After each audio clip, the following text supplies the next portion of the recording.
To discover your personal myth is to have anamnesis of where you have come from and who you are, so you can best orient to where you are going. But, as Carl Jung said, ultimately, every individual life is at the same time the eternal life of the species. Through evolutionary biology, we know where our species has come from. Indeed, what our species is. But is it possible to know where our species is going? For this, we need to move deeper, from evolutionary biology to true depth psychology, to open up the living laboratory of the psyche and step outside of normal ego awareness through our own personal empiricism and phenomenology.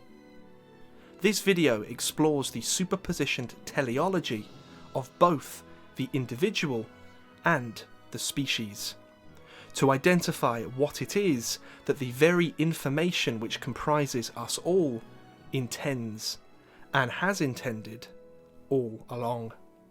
Everything spoken by me in this video derives from the work of my mentors, Steve and Pauline Richards, and their 43 years of frontline clinical experience, each with some contributions from myself.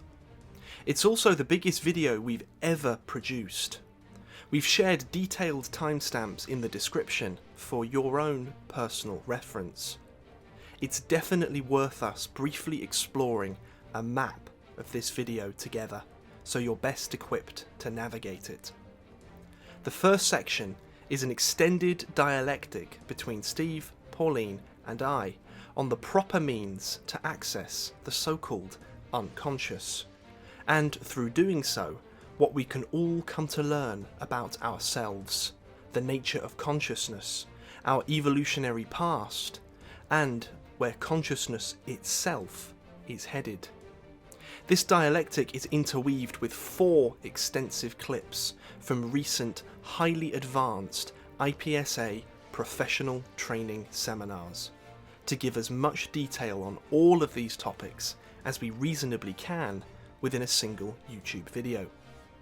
These clips are a highly advanced explanation of what intuition in the core Jungian sense is, including how it's been updated by Steve and Pauline in line with informational field theory. Intuition is absolutely essential to understand, as its function within all of us is crucial for communication with the so-called unconscious. This explanation continues on in the second clip, complementing everything covered in the first, whilst highlighting how intuition operates through relating in love relationships. That is, the Platonic form of the masculine and the feminine. The third clip covers Steve and Pauline's essential Plato-Darwin equation, first shared on YouTube in Rebirth of the West. Plato seeks Darwin, Darwin conceals Plato, the soul transcends and unites them both. We'll see how this operates individually and on the collective level of consciousness as such. The final seminar clip shows how we can look inside, such as in our dreams, and see the superpositioned representation of matter itself staring back at us, as Platonic qualia. Biology cannot escape Darwin, but it's equally true that Darwin cannot escape Plato. The last 35 minutes is a scripted walkthrough of the core through line of this whole prior discussion, full from start to finish with original graphics and diagrams. A jam-packed exegesis on the nature of Darwin and biological consciousness, leading to what bottoms out as more fundamental than them both: a priori, field dynamic, Platonic consciousness. It explains exactly how the ego and the so-called unconscious interact with each other, so you can model your own experience of being an ego in the universe, before, finally, how to step outside of normal ego consciousness, to be a pioneer of exploration into your own inner world. Let us begin.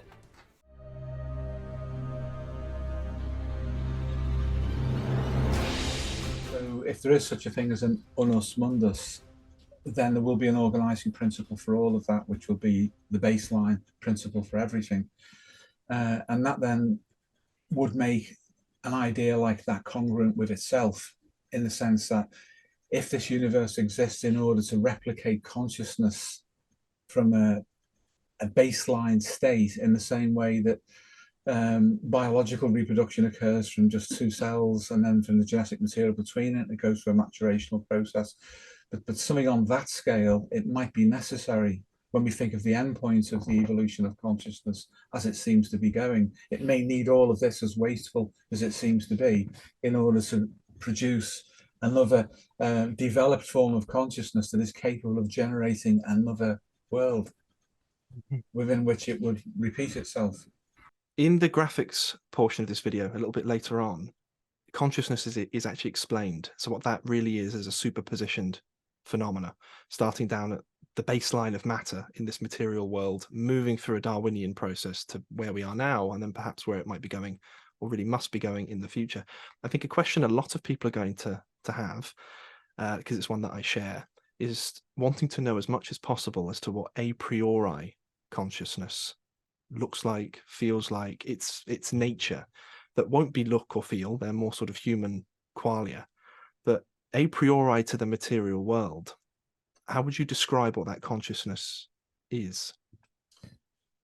Well, when you think about it, human consciousness has a priori elements to it with respect to the matured adult ego that it was not aware of when it was in its early form of development. In other words, a child is not aware of an adult ego state. However, it is latently present within the child. And that latency emerges through the timed release of developmental milestones, of instincts and the like, which prepare it for becoming an adult. So there is something within the child that is aware teleologically of its final form. And that's not just a mechanical process of biological evolution, as if there were no life and no engagement as such in a psychological sense with that process. It is all superpositioned. The thing that makes the difference ontologically is the passage of time, and it seems some kind of a clock which is ticking within the human organism that releases psychological adaptive states at different stages. So if we then take that as a fundamental model, because it's empirically and phenomenologically what we can experience, and we then scale that up as a force experiment, we could say that whatever the foundational form of consciousness might have been at the Platonic level, it would have included the telic anticipation of its own completion, but it would not have been manifest as such. What would be manifest would be the ontological developments, and that ontology would include phylogeny, it would include evolution. So we would see a mirror then in the two processes, and we could also say that that mirroring is part of why ultimately human beings may be part of the solution of understanding consciousness in and of itself as it matures through different evolutionary stages of adaptation. So basically what I'm saying is it was probably all present at the beginning in a state which then manifested its own ontology through the material universe, through its evolution. And that we are uniquely at a stage of adaptation where we can think about this, but not only think cognitively, but also go beyond that. And through other qualia of consciousness, we can experience representations of that underlying reality. Because one of the problems obviously is that we cannot ask or question inorganic matter in the way that we might question another human being, another conscious reflexive intelligence. We can study it and we can uncover basic fundamental laws of nature and how they are organized, how matter itself is organized. But to question the consciousness of matter such as it might be is a pretty difficult task. We can get inferences from it, but there is a cutoff point. But given that biology, and specifically human biology and human psychology, have evolved to the point where we have a degree of reflexivity, so we can access other representations, then if this is one world, one unus mundus, as Jung proposed, we should be able to find representations of that ground state of reality within ourselves, because we cannot be separated from it. So it's a question of both representation and access. How do we access the representations of things which stand for things beyond the representation?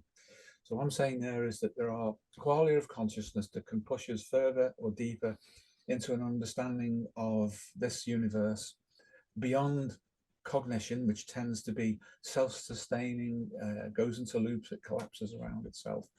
But there will be other older forms of consciousness, which are not just older, but wider and deeper, through which representations in the form of symbols will appear that will allow us to make some kind of intuitive understanding of the ground state of reality which we occupy. And if we're not too egocentric and not too T-function, too cognitive about that, we can move into engagement with those other representational states and then receive information that's normally excluded to us, but it is within us. As we're saying, we can't really question inanimate, I'll call it that, inanimate matter about this kind of thing, but you certainly can with human beings, and you can see correlates of the evolution of representation of consciousness in our near relatives, specifically the higher mammals, the social mammals. You can see elements of it there that we share in common, but there's something different about being human. And then there's that teleological drive. It seems it's intrinsic to consciousness itself, that it wants to develop beyond the level that we've achieved as biological organisms. That's really, really fascinating to me. And when you're speaking about looking inside the different representations, as I said later on in the graphics part of this video, quoting from yourself in a recent seminar, that's largely synonymous really with an analytical process, but it's a part of it that people miss when they're going on the inside. Like, what are you actually then seeing? How do you engage with the inner world?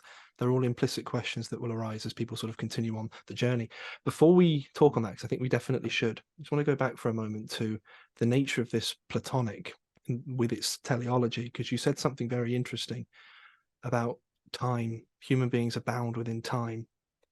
I was thinking there that Plato, or when we speak on the Platonic, doesn't just mean a priori, it's Platonic. So there's going to be a sense of perfection, quote unquote, or completeness in and of itself for something by definition to be Platonic.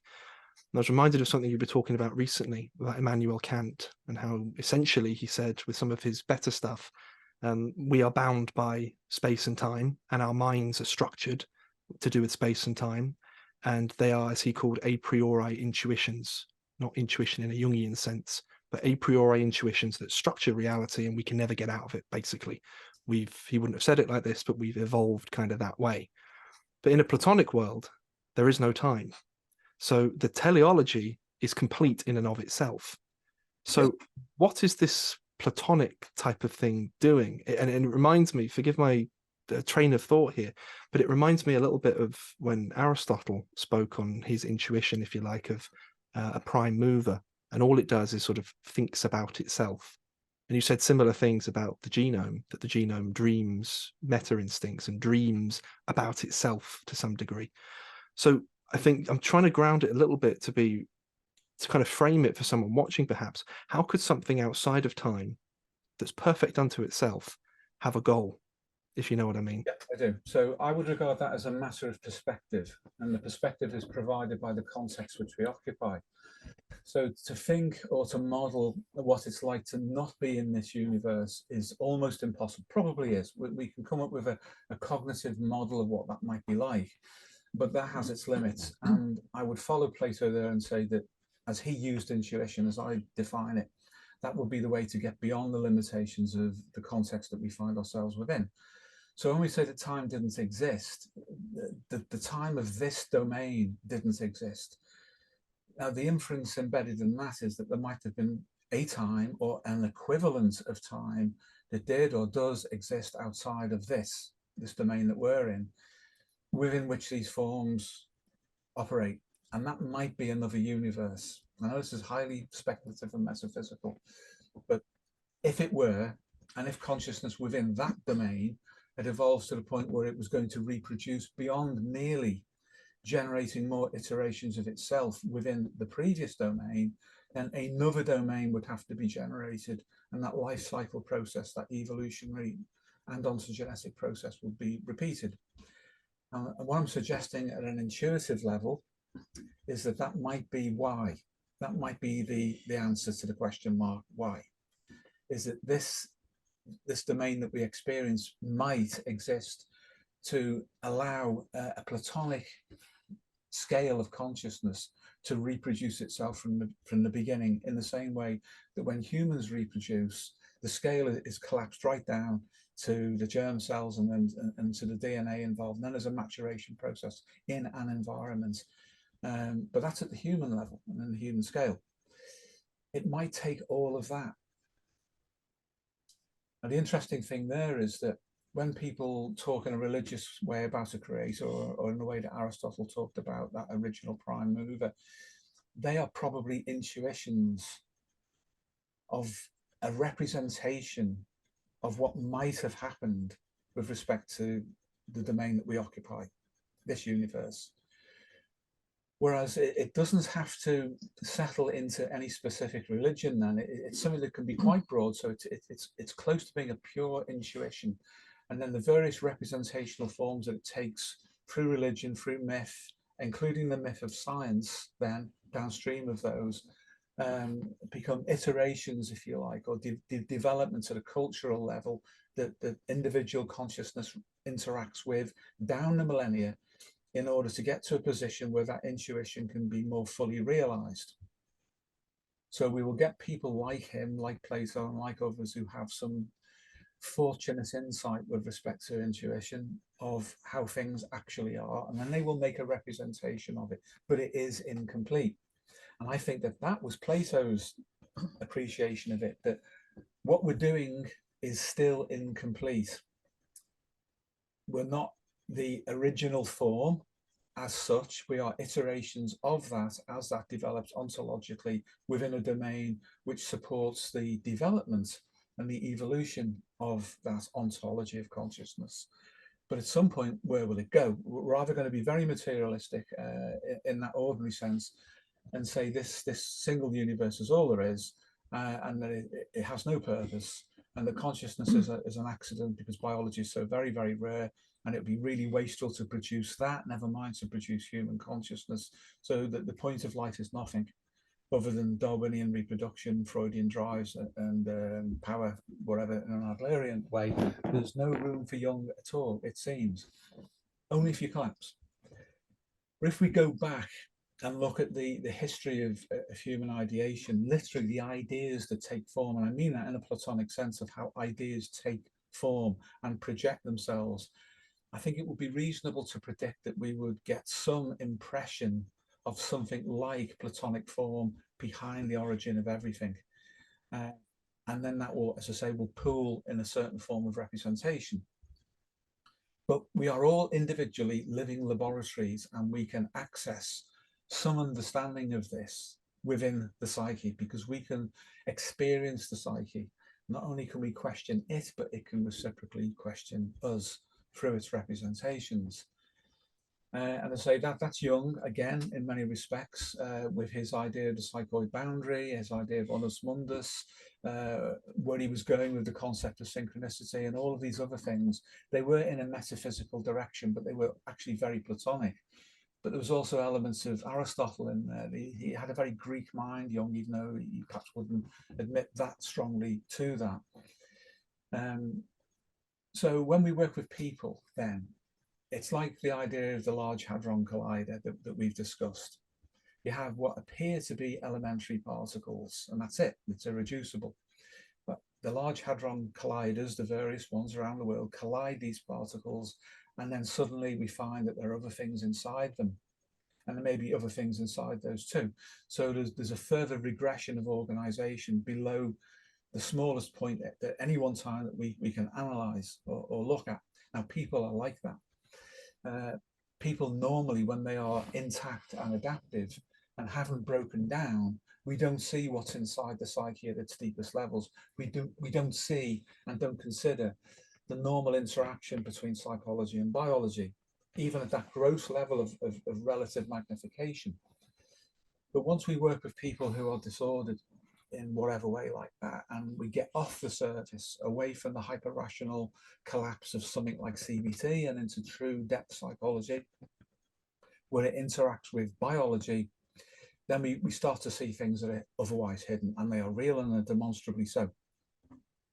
But as well as those specific pathways and representations, which we can look at through medicine and through biology, through mainstream science, you also get symbolic representations of other things.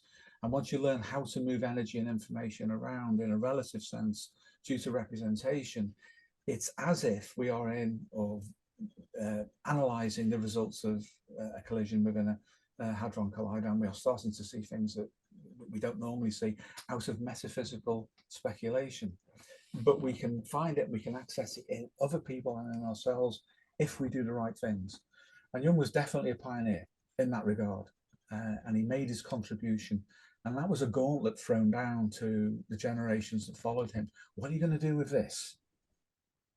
Jung made his contribution. What are you going to do with that? Can you pick up the gauntlet?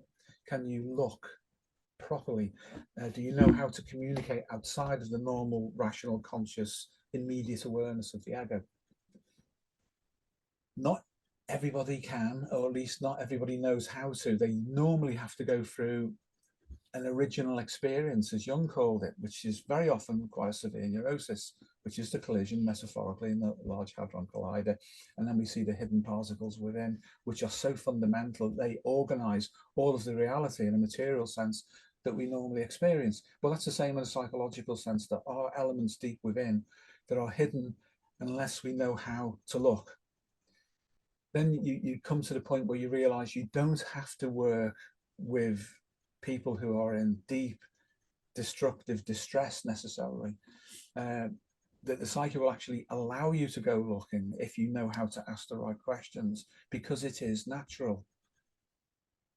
Now, but the analog then to go back into physics would be that we wouldn't have to break down the fundamental particles to find those that are held within them.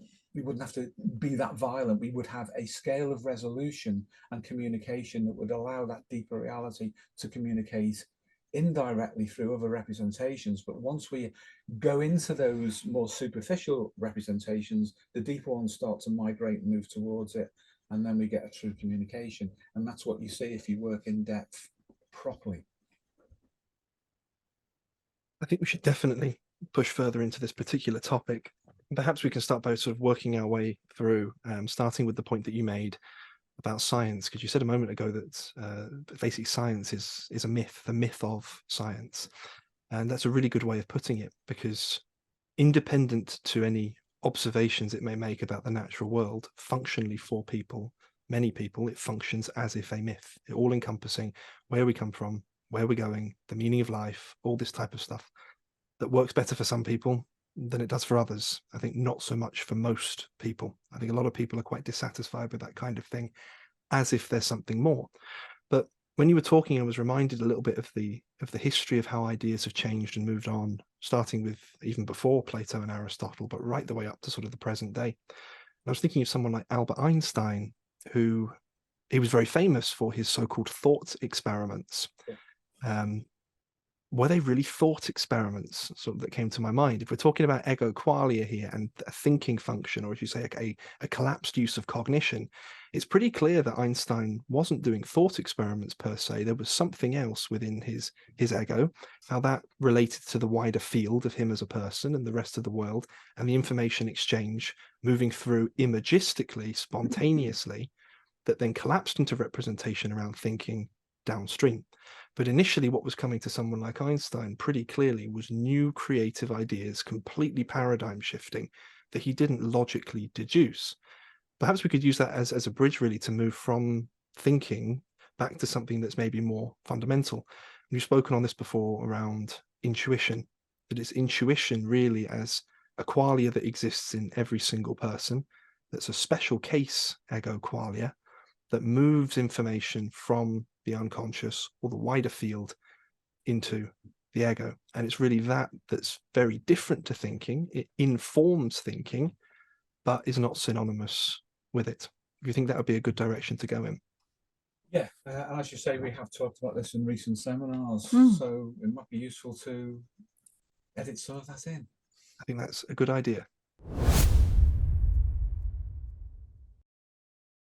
If we consider the difference between what Jungians model as intuition and sensing, intuition's closest analog within neuroscience is hypothesis-driven processing.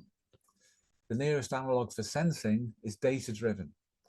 So they are both perceptive functions, according to the Jungians, and according to cognitive psychology, again, not CBT, but academic and research cognitive psychology, they are both methods of processing information. So processing information and perceptive functions, there is a crossover. The language separates them, but in people, they are the same thing. Once we assume one language or the other, we collapse our perspective and we find only that. So the relevance for this is that if we consider intuition, then we can say, yes, that is hypothesis processing, which means it's outside of the data. The cognitive scientists, as I was saying before, they would tend to say this is all learned and acquired. In other words, we do something, we learn from it, and that means we don't have to rely on the data in the senses.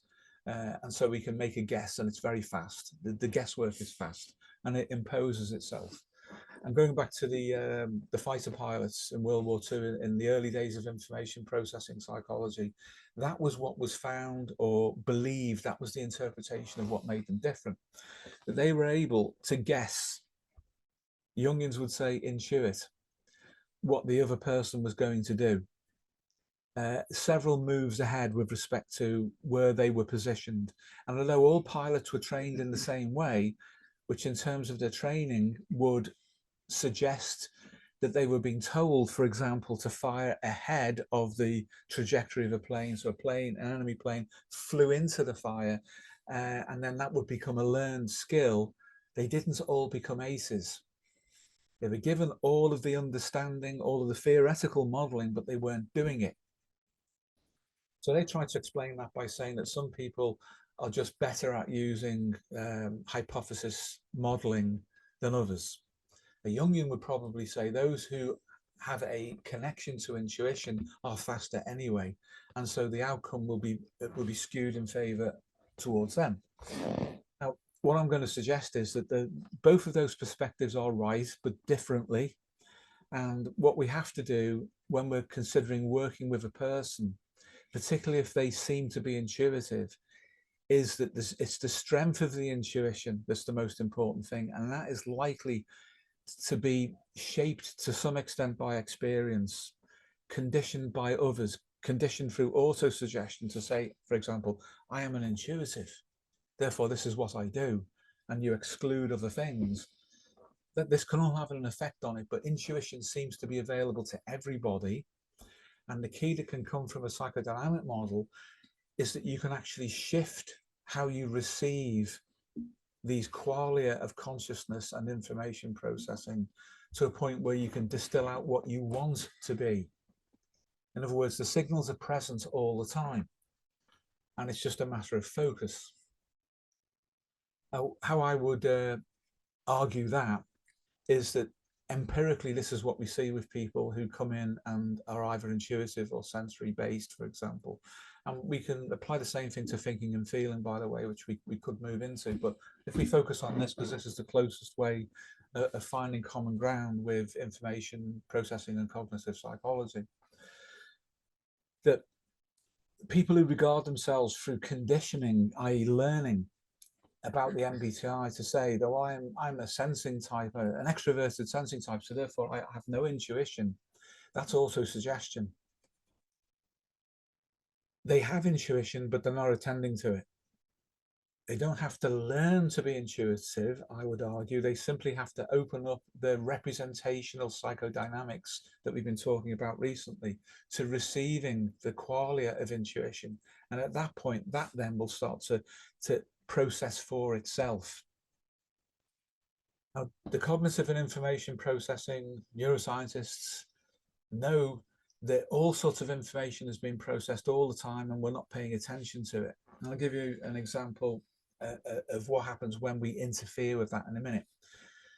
So all of that's going on, they know that, but it's as if they don't know or understand or believe that it is possible to literally turn the dial and become aware of that by an act of conscious will. Now you have to do that through a process of entrainment, either hypnosis or something similar, in order to pick up on these signals. So you've got all of that going on. And the problem for them is that they're way too mechanistic. And for us to take on board a cognitive and information processing model, the difficulty we have is that we immediately collapse into a mechanistic model of the other person. And there's so much going on that we're not paying attention to, or we're imposing. And now I'm going to go back to cognitive and information processing psychology. Those of you who are familiar with how visual illusions work will know that the senses pick up the illusion for what it is. However, there's a top-down, hypothesis-driven and modeling-driven process that insists on interpreting the illusion to be something other than what the senses are saying it is. However, you can, if you wish, see through any illusion, in fact, a visual illusion. Once you have done, it's hard to see it back again. So there's the act of will. You can decide not to see the illusion. Now, if we put that into a psychotherapy context, we can decide not to accept the illusions generated representationally by complexes. Insofar as we do, we simply accept them, even though there's a part of us which is processing that this isn't true, this is wrong, this is something alien to me, this has been introduced into the ecology of my mind, and I'm just accepting it by identification. A similar process is underway with a visual illusion, as cognitive and information processing psychologists see it. But just as surely as they're a bit slow about understanding the dynamics of the psyche, they're also slow in understanding that that translates into therapy. And we actually need as therapists to understand that change can be that quick if we can help a person to prepare their representations sufficiently that they can see through what's being done to them through suggestion. Because a visual illusion is a form of data-driven suggestion, which is then met with and confirmed by a hypothesis, albeit the wrong one. So there's a lot of overlap. So last time we were talking about intuition and saying that's, in a Jungian sense, perception by way of the unconscious. And I suggested that that actually is the common ground with things like synchronicity and parapsychological phenomena. And that intuition in and of itself does not represent itself because it's not sensory. When we experience something representationally within consciousness, it usually takes on a form that's based on the senses. NLP, as I said last time, they've got that 100% right. And that's when NLP, when it's stripped away of its BS and we get to the core of what's good in it, works really well and far better than cognitive behavioral therapy, because they use representations of information and change those representations internally, because they encourage the subjective person, the ego as we would call it, to be actively involved in changing those representations and being content about it. That's ego strengthening immediately. Immediately, that strengthens the ego and sharpens its perceptions of its representations. So that's true. However, intuition then, in its raw form, has nothing to do with those representations that NLP are so good at utilizing therapeutically. It's secondary to that. It's downstream of the intuition. Now, some of the other functions are like that too. Thinking, for example, can exist in a representational sense, which is verbal only. When people are thinking and they're actually collapsed into that qualia of consciousness that Jungians would recognize as the T function, whether that's extroverted or introverted, it's as if their understanding of themselves is more verbal than it is anything else. And there is a school of psychoanalysis, the Lacanian, Jacques Lacan, that believes that the unconscious is constructed out of verbal representations. I think that's not true. I think it couldn't be true, to be quite honest with you, but that's an implication that's come out of him, and it's possible that that's come out of his own thinking function. So because he's very preoccupied, or was, the late Jacques Lacan, with his modeling verbally, then the other representations escaped him, and then he generalized that out, and therefore the unconscious supplies him with preformed verbal thoughts and representations. Now, there is some support for that, but it's still superficial, and that comes from cognitive neuroscience, and that has to do with the fact that what we want to say or are about to say has already been processed before we say it. There is a lag. It's small in terms of duration, but it's a lag. Now, all that really shows is that these things are put together from something else, rather than the unconscious is innately verbal. I mean, if it were, there wouldn't be any kind of symbols that we could understand. There wouldn't be any kind of affective representation, any kind of creativity which was not verbal.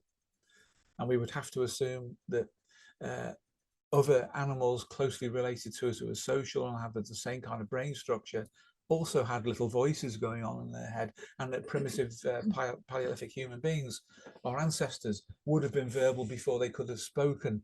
Otherwise, they weren't unconscious, because the unconscious is verbal. Clearly it's not, but it takes on a representational form in modern humans who can speak just before it emerges into the motor activity of generating the speech. So thinking can collapse itself into a verbal representation.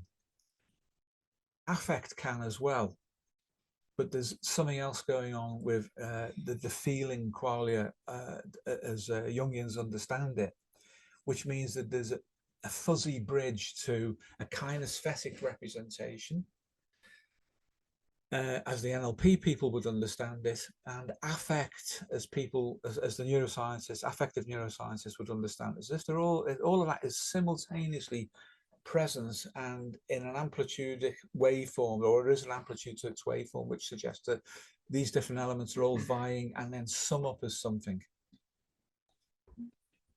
Now, with sensing, that's much more likely to be data driven in the senses, but it's not necessarily consciously represented that way, particularly if sensing is extroverted, because the immediacy of what we can detect fills the Miller number, and then we're for it. We're for experiencing that. That is the immediate reality. Introverted sensing is much more likely to be represented through an internal model of the senses. Now, this, I'm saying, has gone on already, but by the time it reaches consciousness and a thinking type, it's turned into something else. A feeling type, it's turned into something else. In an intuitive, it can turn into anything. So all of this is going on, and this shows that the superpositioning of these qualia is real. They are all simultaneously present. And then by some kind of habit of use or of autosuggestion, we kind of settle into one or more of these different qualia. Then there's the developmental element too. With children, you see a lot of them are both intuitive and sensing simultaneously, which that's not supposed to happen. A lot of people, if they can remember what it was like to be a child, they were very much in the senses, but very much in their imagination at the same time. These qualia had not been shaped into definite states which excluded the others. But it seems as we approach adulthood and the psychosocial world becomes more complicated, then there's a movement through a more feeling interpretation and differentiation between sensing and intuition, and or a more thinking, or what we would call cognitive in our context, understanding and representation of the complexity of the social world. And then they get projected back internally, and we start to find an adult representation of a collapsed ego operating on the inside through internal projection, which means we mess up what the unconscious wants to do. So in that sense then, quite literally, intuition is a special case because it co-opts other forms of representation to itself. So a thinking type who's using intuition will find that his or her verbal modeling and an ongoing sense of what they're saying or doing is under intuitive pressure. The feeling type, similarly, with their affective qualia of cognition, which Jungians call feeling. Sensing types will have their own characteristic representation as well. But all of these things are dynamic, they're not fixed. They move into and out of representation in the ego, but they exist anyway, unconsciously, which is something that, although you get a hint of this from cognitive neuroscience, they don't understand the dynamics, because for them, a memory is consolidated or it is not. So anyway, to go back then, so when we're thinking about intuition, then perception by way of the unconscious, it's also a resonance with the superpositioned field of information. It's picked up by something outside of the senses, and then it's turned into a representation through intuition, which can seem to be sensing, thinking, or feeling in a Jungian sense. It takes on those qualia as well, but it's already happened and it powers itself in. There's no easy way of modeling that with a reductive neuropsychoanalytic or cognitive neuroscience model. However, if we go into quantum psychodynamics, as that's emerging, being informed by Stuart Hameroff and Penrose, microtubules, and the OR theory that they have about where quantum fields of information can join in and meet at the neurological level, then we can see where fields of a certain kind, at least, can deliver information into representational consciousness that is nowhere near in the senses and is not mechanistic in that normal material understanding of what that might be. So the field as a whole is moving on very, very rapidly, and the inertia is being shown quite clearly in the CBT people and the cognitive neuroscientists and the neuropsychoanalysts to some extent, whereas I personally think the affective neuroscientists, the pure ones, are going to be more flexible out of that group. But these other fields which are informing psychologically based therapy now are going to offer the next quantum leap. And that's where we're endeavoring to operate and have been for many, many years. So the proof of this is going to be in people.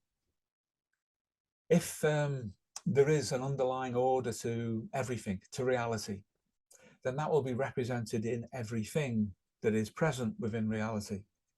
It's very hard to ask an inanimate, non-verbal, unconscious object what the underlying reality of its existence is, but you can do that with a human being, and you can do it at different levels.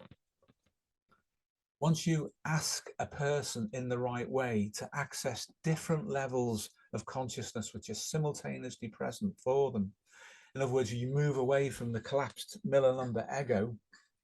Once you get in there, then you're going to be able to go deeper and deeper into the natural representation of the underlying reality of this world and this universe as it represents itself through different stages of superpositioned representation and transduction. Now, the basic way of doing that is to look at symbols, and this is the Jungian way. And I say basic because it is, not to be derisory of Jung or Jungians on this issue at all, but because it is the most fundamental and basic experience we have, is that a symbol is more or other than that which it appears to represent. So if we can unpack the symbol, we get beyond the data of the symbol. We get into the affect and the instincts which are behind that. We can get then into almost the neurological and hormonal levels of representation of drive states and things like that, and beyond that into gene expression and into the sentience of the genome and of the fields around the genome themselves, and beyond that into ancestral fields of representation.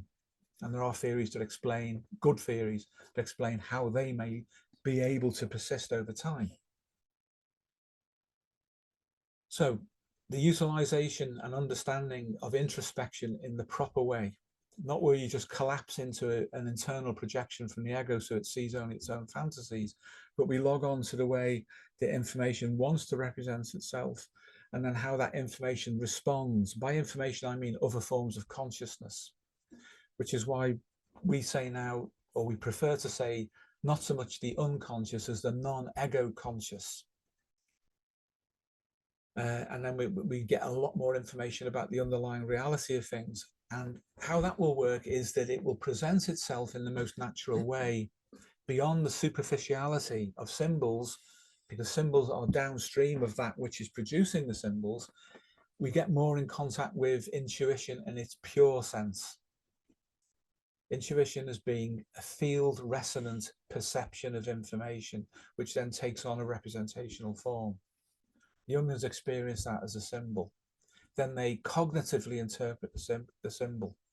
If we take the symbol as being something which is more than it is, not just in the sense of being interpreted, but it can take us somewhere, then we ride the carrier wave. We go back from whence it came, we go back with it, and then our perceptions internally in the modeling will change and represent itself according to its own purpose, its own goal of representation.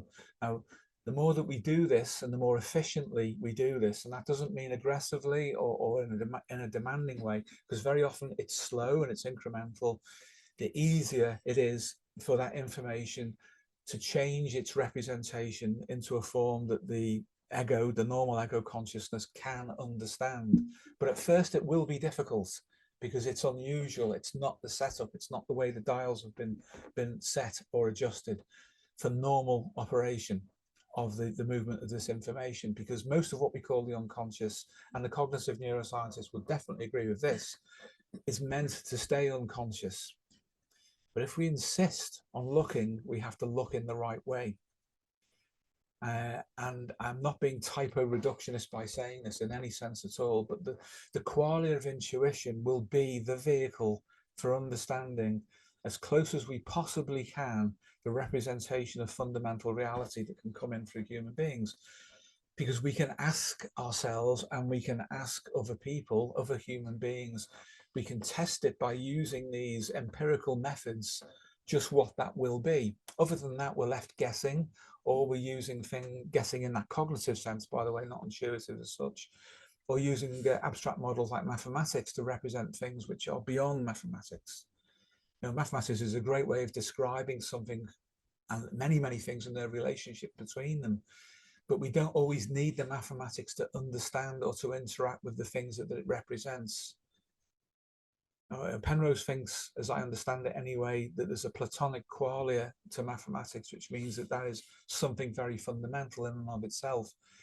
It probably is, but it's probably also a representation of that which is organized and created and generated what we see and understand as being mathematics in and of itself. So there's probably something below even that. And then mathematics is a representation, a very efficient one, of reality as a whole. But it's very abstract. It's not the thing in and of itself, it's a description of it.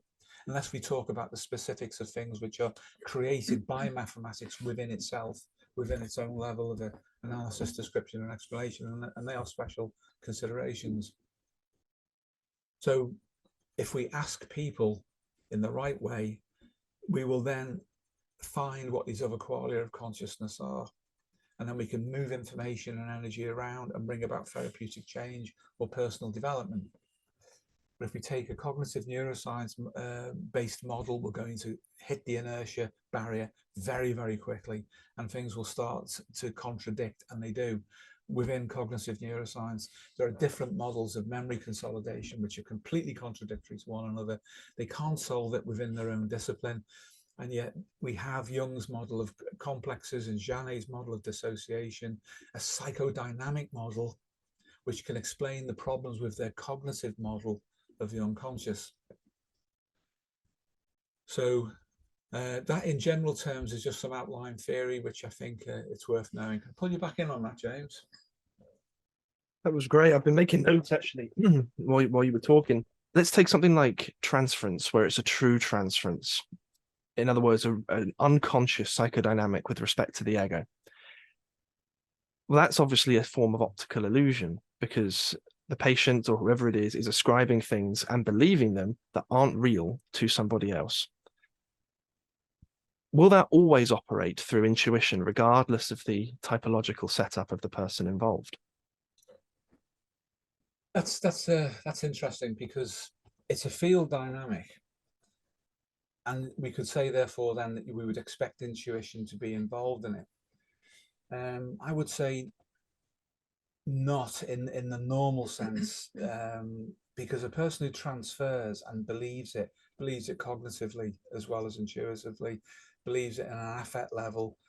The problem is information processing in that regard, and I don't want to collapse into that model as such, but intuition should solve it. If intuition has been used properly, then the perception of what we are doing through a transference would become aware to it. We'd have a sudden awareness and enlightenment, a magic moment. Shit, this isn't true. I'm doing this to myself. That would be where intuition is operating. But because it's an unconscious, literally unconscious field phenomenon emerging from something that has its own intentionality, then that's a separate form of processing to what the ego might be doing in using any of the qualia itself. So we might, from what you said, it could be argued that a negative form of intuition might do that, but then that's almost bordering on paranoia and delusion by other names. So I would tend to, I take your point, James, but I would tend to reserve intuition for the solution. It's very hard to rationally talk a person out of a transference. Certainly can't talk them out of it on a feeling level or on a sensing level. The feeling, when they say, well, I felt differently, the feeling emerges because of the intuition, and we're almost seeing the layering of the primitive progression from primitive to contemporary that comes through in that.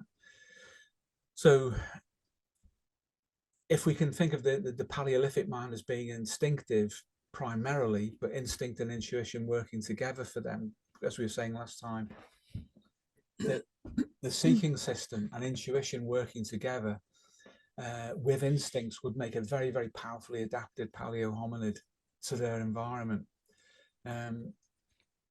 Then we think about how transference works and the representation of the contents being largely instinctive in some corrupted or distorted, frustrated way.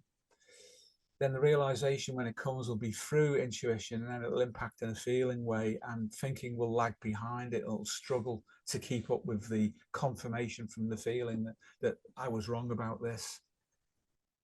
That's usually what you see in people when they finally take it on board. It comes from the inside out, which suggests that was the origin of the thing. It came from the inside out. You would have seen how with thousands and thousands of people that you've worked with, the healing power that brings, whether or not it's consciously recognized cognitively or not. But there is that deeper part that's ancient in everybody that's reaching out all the time.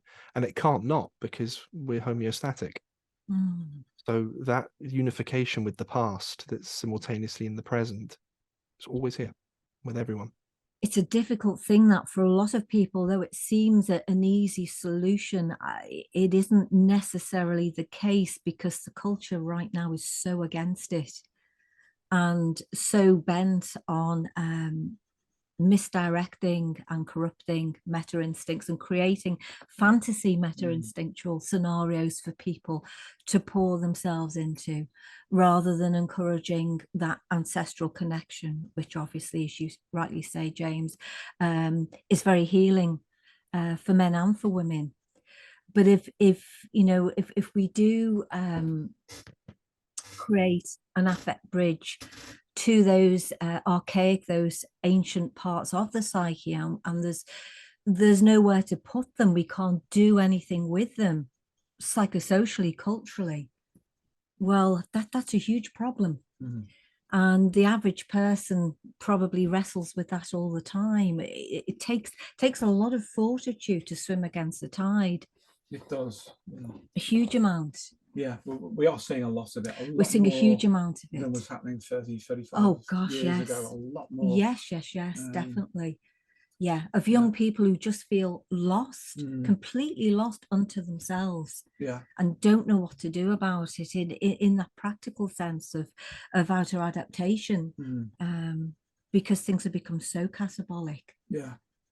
And obviously, you know, we can go in and we can access inner representations, and we can through self-hypnosis or through dreams or the use of imagery or whatever, or we can go out into the environment, and we were talking about this yesterday, to places that maybe have a numinous quality, and we can experience something of our ancestors in those places. But you know, if there's no way of joining that up to our everyday lives and bringing those meta instincts forward in a meaningful way, it can just generate more frustration, I think, is what I'm saying. Yeah, it can. Yeah. So we were talking about some of Rupert Sheldrake's ideas. Yeah, we were. Yeah. And what may have been a contradiction in some of his thinking, or at least how he's talked about some of his thinking, with respect to the fields, the morphic resonance fields and behavioral fields that he talks about as not being located in a place. Yeah.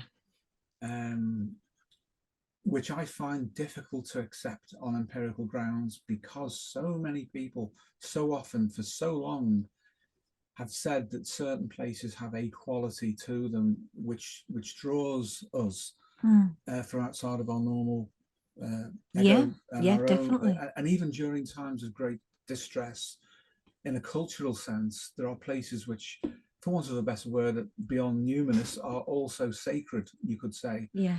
And we know of places like this that are very ordinary. It might just be a corner where there's some trees or an arrangement of buildings. And I don't mean that in a feng shui way, by the way, although I do think that is connected to it at a deep structure. Yeah. Some places do seem to hold information, I'll say, even more than energy. I would say energy as a form of information. And the sensitivity to that can be very, very powerful. There used to be sick building syndrome. That was a very common thing talked about in the 80s. Yes. I think we can all resonate with that, pardon the expression. And there are some places which are very healthy. There's just something about the ground itself. Yeah. That's always been the case. So I would say that there's an immanence of field and of matter, which means they are essentially indivisible. And that means that the psyche, the personal psyche and the collective psyche, are also immanent in the same place at the same time, and then the representations appear. And for people who are in a culture like our present one, which is catabolic, they may need such places. The Celts understood it. You know, these places were portals to the other world. Anun in Brythonic, which is where we get Avalon from, by the way. So in that sense, places are important.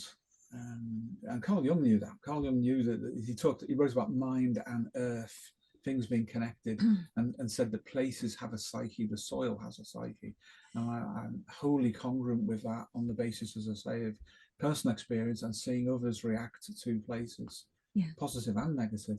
Well, we were discussing, weren't we, as to whether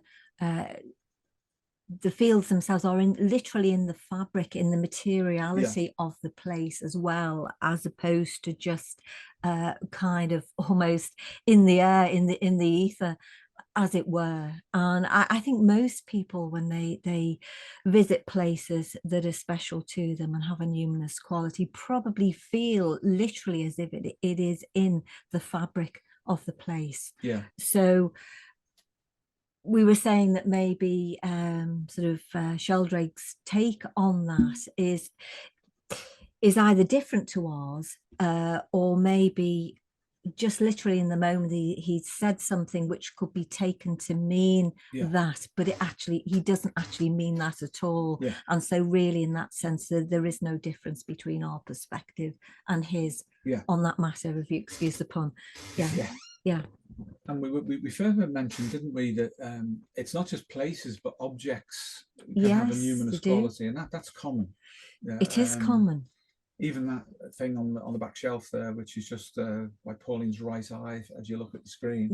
It's not now because you've moved. Oh, sorry. I was trying to move so you could see it. That had a numinous quality and a meaning in a superposition situation within psychotherapy that involved a dream and somebody who had a serious neurosis that I was working with. And the dream was mine, where I actually excavated that out from a chimney breast in a Tudor house, and then the young woman concerned came into the medical centre the following morning and took that out of her handbag and said, I had this compulsion to make this for you and to give it to you.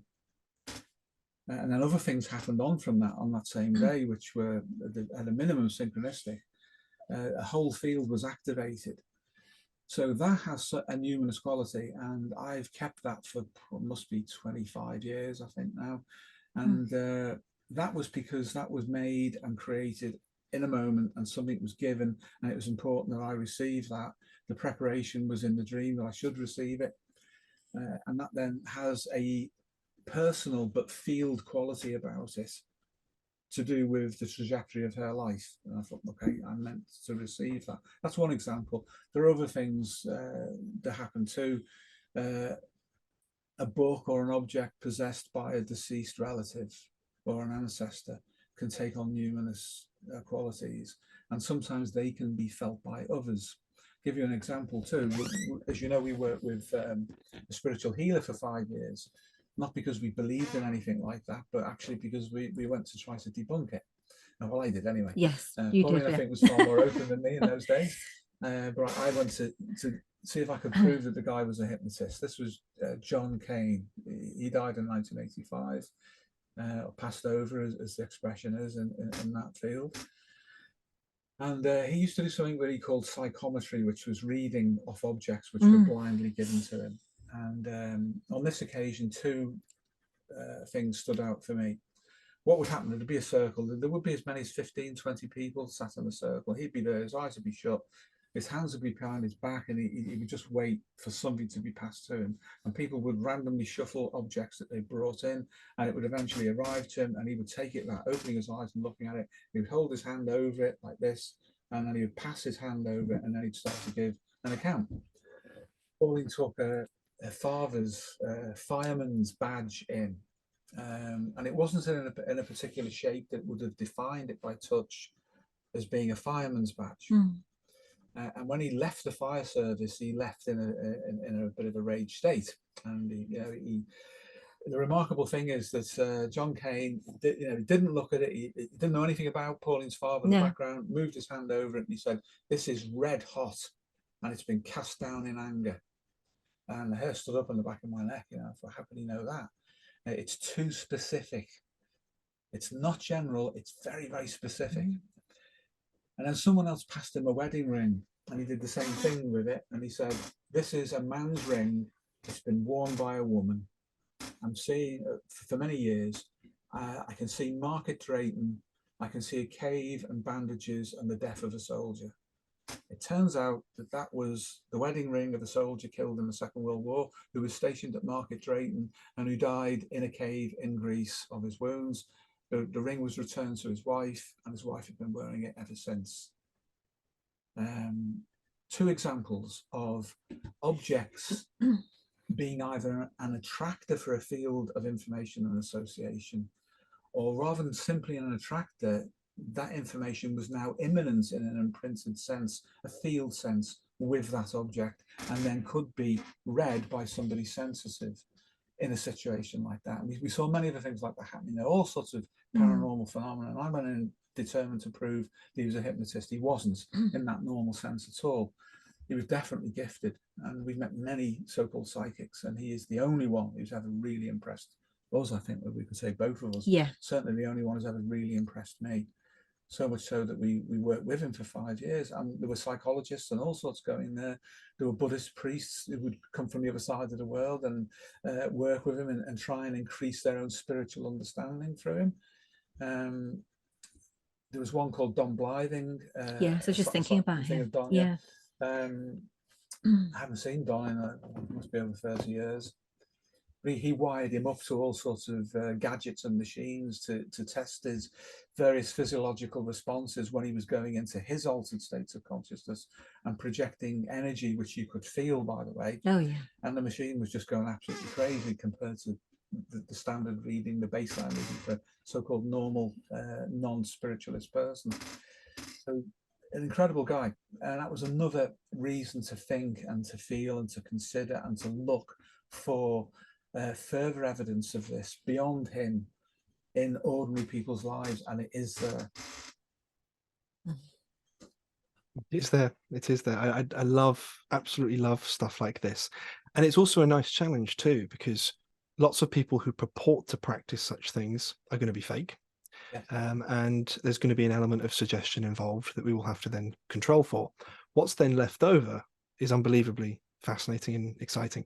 I mean, I've got a few examples from my own life, even fairly recently, just sort of as like an everyday type of thing.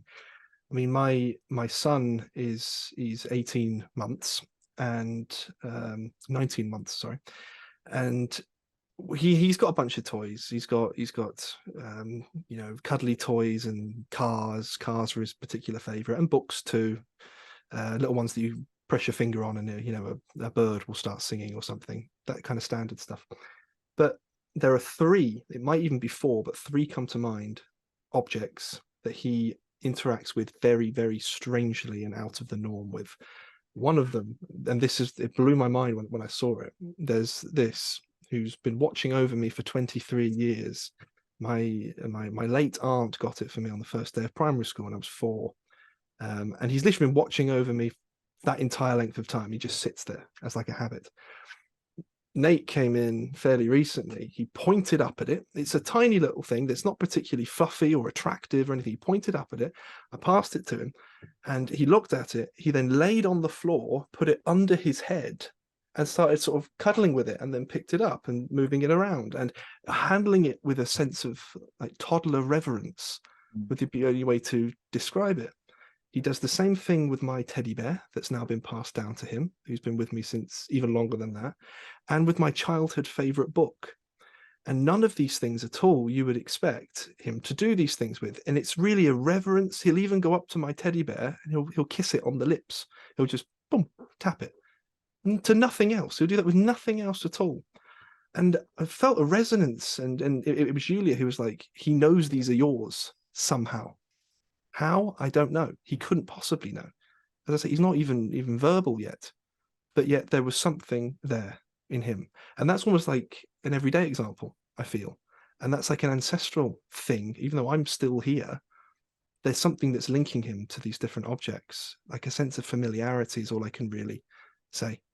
And I've thought about it and critiqued it, and I'm pretty damn convinced there's something going on with stuff like that. That would fulfill the criteria for intuition as being, now, as Jung puts it, perception by way of the unconscious, but we would interpret that as perception by way of the field of consciousness, not ego consciousness, but the whole of the informational field, and then a resonance between an object which is detected intuitively, not through the senses, not through cognition, and then any representation downstream of that, such as an affective interaction with it, is downstream of the intuition, which draws a person to it. And interestingly, that seems to be how consciousness works. That its intuition is very, very fast. It doesn't seem to be located as such within the brain, dare I say, but it has a correlation that is a brain state. And then it moves through representations into one or maybe two that can superposition and simultaneously present themselves to subjective awareness, particularly when we're adults. You know, children do a lot of unusual things in that regard. For example, they will be simultaneously, in a Jungian sense, intuitive and sensing, which is not supposed to be possible. You know, and it seems certain that thinking is a late, as the Jungians understand it, a very late developing thing that starts to appear as a qualia, a dominant qualia, towards the middle of adolescence in that refined form. And then by the mid-20s, it's probably settled into its form. And that tracks the development of the nervous system. But children seem to be able to use intuition, sensing simultaneously, and a lot of feeling as well. And that fits that model of the evolutionary development of qualia and of those representational systems themselves, allowing the child to access innate knowledge which is beyond what they have learned. Now, as soon as they become capable of cognitively learning things, then things start to change, and then you start to see a preference for one or maybe two, the kind of thing the MBTI normally picks up. But at that point, you also get a lot of neurosis because of that settling down, which means that the bandwidth of information that's available to us, which is present within that wider field, is just not accessed because we've collapsed into something like thinking. But intuition is definitely a special case. That suggests it's a problem for us, really, although obviously it's part of our evolution, and the cortex has developed accordingly to deal with an increasingly, complicated world and, environment.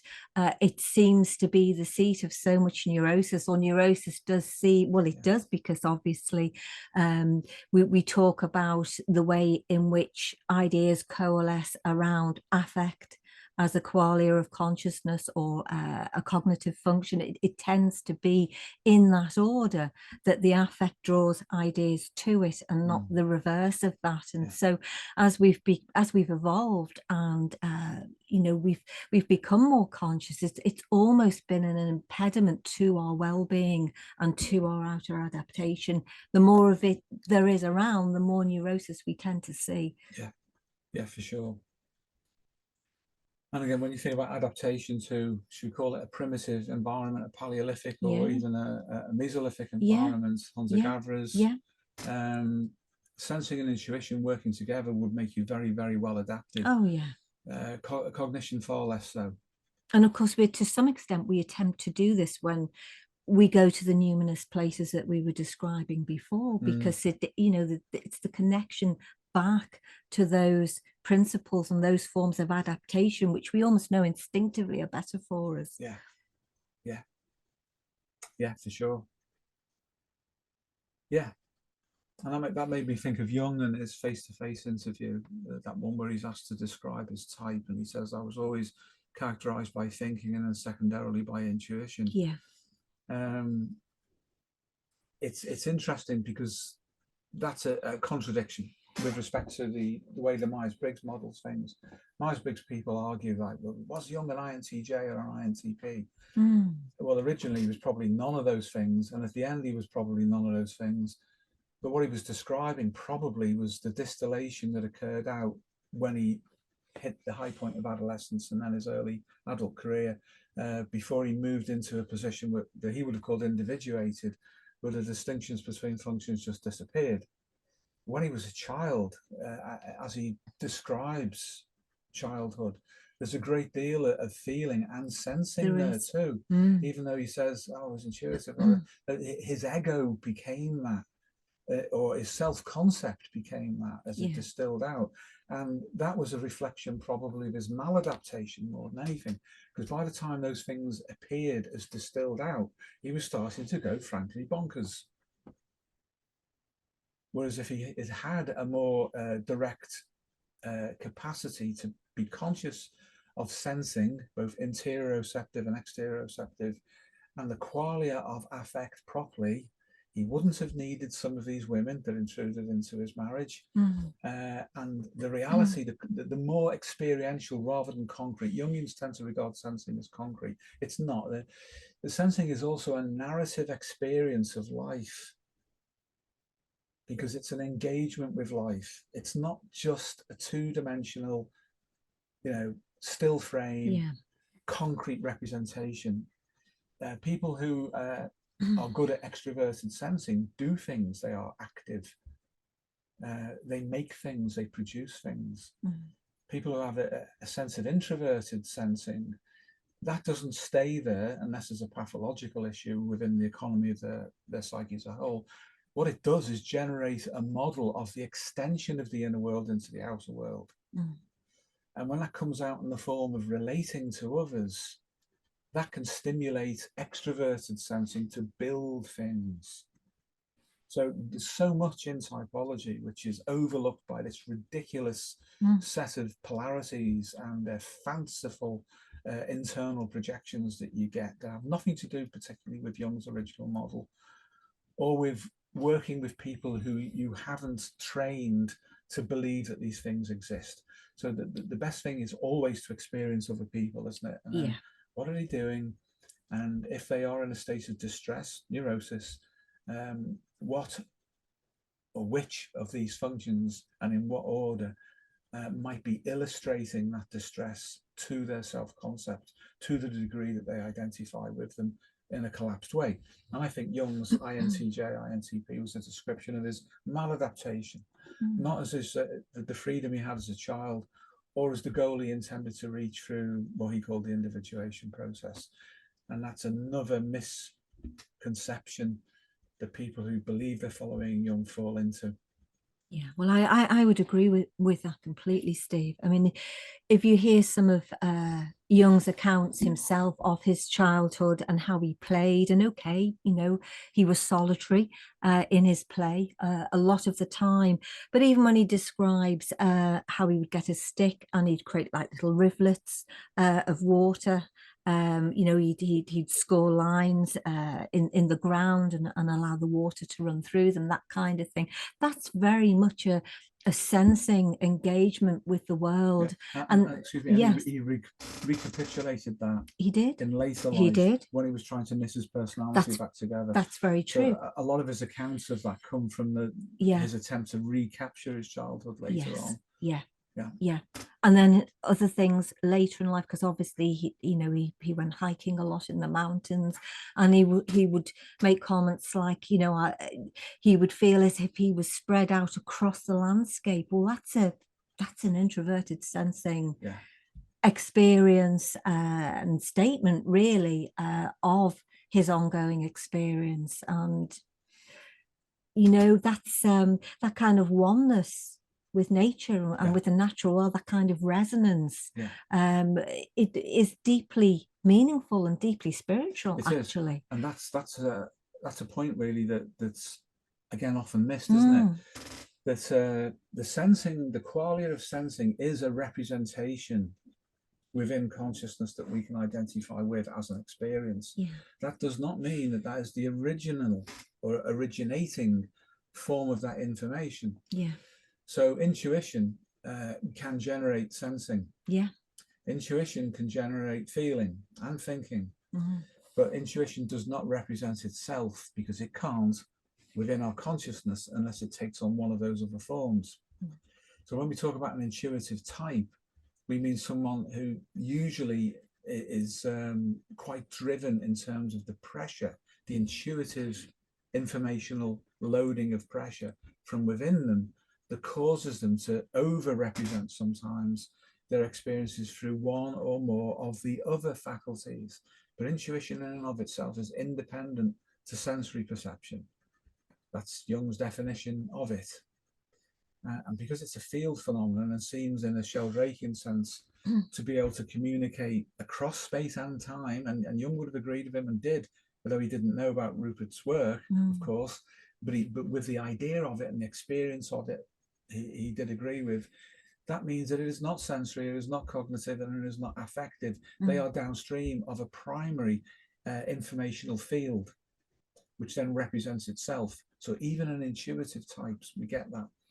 And one of the best parts of neuro-linguistic programming, NLP, is that they have an intuitive and empirical understanding of how consciousness represents itself within reflexivity. It's through a sensory modality, basically, one or more.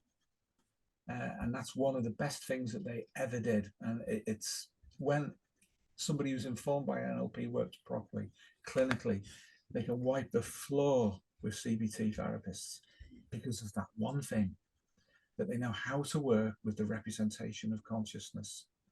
And when you do that, it seems that the so-called unconscious, the non-ego conscious, delivers more information to you. In other words, you get more intuitions coming through from the wider field. Those kinds of insights are very simple, but they're very, very effective when you work with them. Yeah, you often make the distinction too, Steve, because again, typologically on the MBTI, you're supposed to, have intuition in there somewhere. That intuition is the same, or extroverted intuition, when it's really powering through, is the same as being in a drive state. Yeah. And they're not necessarily the same thing at all. And in fact, to be receptive to intuition, both from within yourself and also from the field, it actually requires someone to not be in a drive state, because we're not, when we're in a drive state, we're actually not receptive to it. So what we're seeing with somebody who's in a drive state is that, and I think you've already just said this, that whatever intuition is there is adopted one or more of the other cognitive functions, and it's that we're seeing, rather than pure intuition itself. It's like there's a huge informational bandwidth and loading that's driving them, and it's trying to compress itself into representation within consciousness. So some intuitive types, you get pressure of speech or flight of ideas, night's move thinking. These are psychiatric terms. They are, They're the kind of thing that you might see in hypomania or in mania. But it might be dialed down a little bit and still considered normal. But you get the same thing with those psychiatric symptoms and the disorders which follow on from them. So there's a drive state involved, and I think you're absolutely right. And here's one of the reasons that how we can demonstrate this. If you use altered states of consciousness like hypnosis, and we think the hypnosis is the most efficient way of doing this, you can dial down the drive state. You also dial down the ego's sense of being collapsed into itself. And then the background of information, the informational field, starts to represent itself how it wants to be represented. That then is intuition, because it's coming from somewhere, and it's not the ego. The ego is not manufacturing it. And if we say, oh, it's coming from the unconscious, well, we have to be really sure about what we understand by that. Do we mean something that's in the brain? Some of it is, and it's certainly got correlations in the brain, but it seems through field theorists like Rupert Sheldrake and others that there is an extended mind, an extended non-conscious consciousness. And when people get into those kind of states, they can access information which is parapsychological, paranormal even, and you even get religious experiences coming through. And the advantage of using something like that over a substance is that homeostasis is in place. It seems that the system as a whole is agreeable to the idea of the ego altering directly its own level of drive state and its own bandwidth of consciousness. It agrees with that because it can be changed from within as part of the regulation. If we introduce substances, things get amplified, overamped, complexes get agitated and start to associate themselves outside of that state. There's all sorts of downsides of that. And you get a state which is fundamentally reliant upon a disordered brain chemistry. And in that sense, it's parallel with some mental disorders, so-called, where you do have definitely a component which involves dysregulation of neurotransmitters. May not be caused solely by it, but there is a correlation of superpositioning between things, between information that includes that. But if you remove that, if we can sidestep the need for an intervening substance, work with homeostasis, it seems that the field will gift you some genuine insights and keep you sane at the same time. That has an evolutionary adaptive advantage to it that you don't get by using and becoming dependent upon substances. This topic is very fascinating. Thank you, guys. I'm reminded, though, of something that you were talking about in a seminar very recently about the Platonic form and love relationships. if you wouldn't mind, if we could go into that now. Yeah, it's got, thanks, James, it's got a definite correlation with the idea of intuition. Because Plato's Platonic forms were insensible, they were not in the senses, they could only be accessed by other means. And his supposed preferred means was through the dialectic, not a Hegelian dialectic, but the Socratic Platonic dialectic, which basically is the use of a feeling-toned, intuitive engagement with something which is not there, but there is a representation of it. And through that representation, which Plato always held to be imperfect, you could see the perfection of the originating form. Now, how I would interpret that is that the originating form was intuited by Plato as having an intentionality for its manifestation. And therefore, the perfection itself was capable of generating a bandwidth of acceptable representations. So it's a compressed field.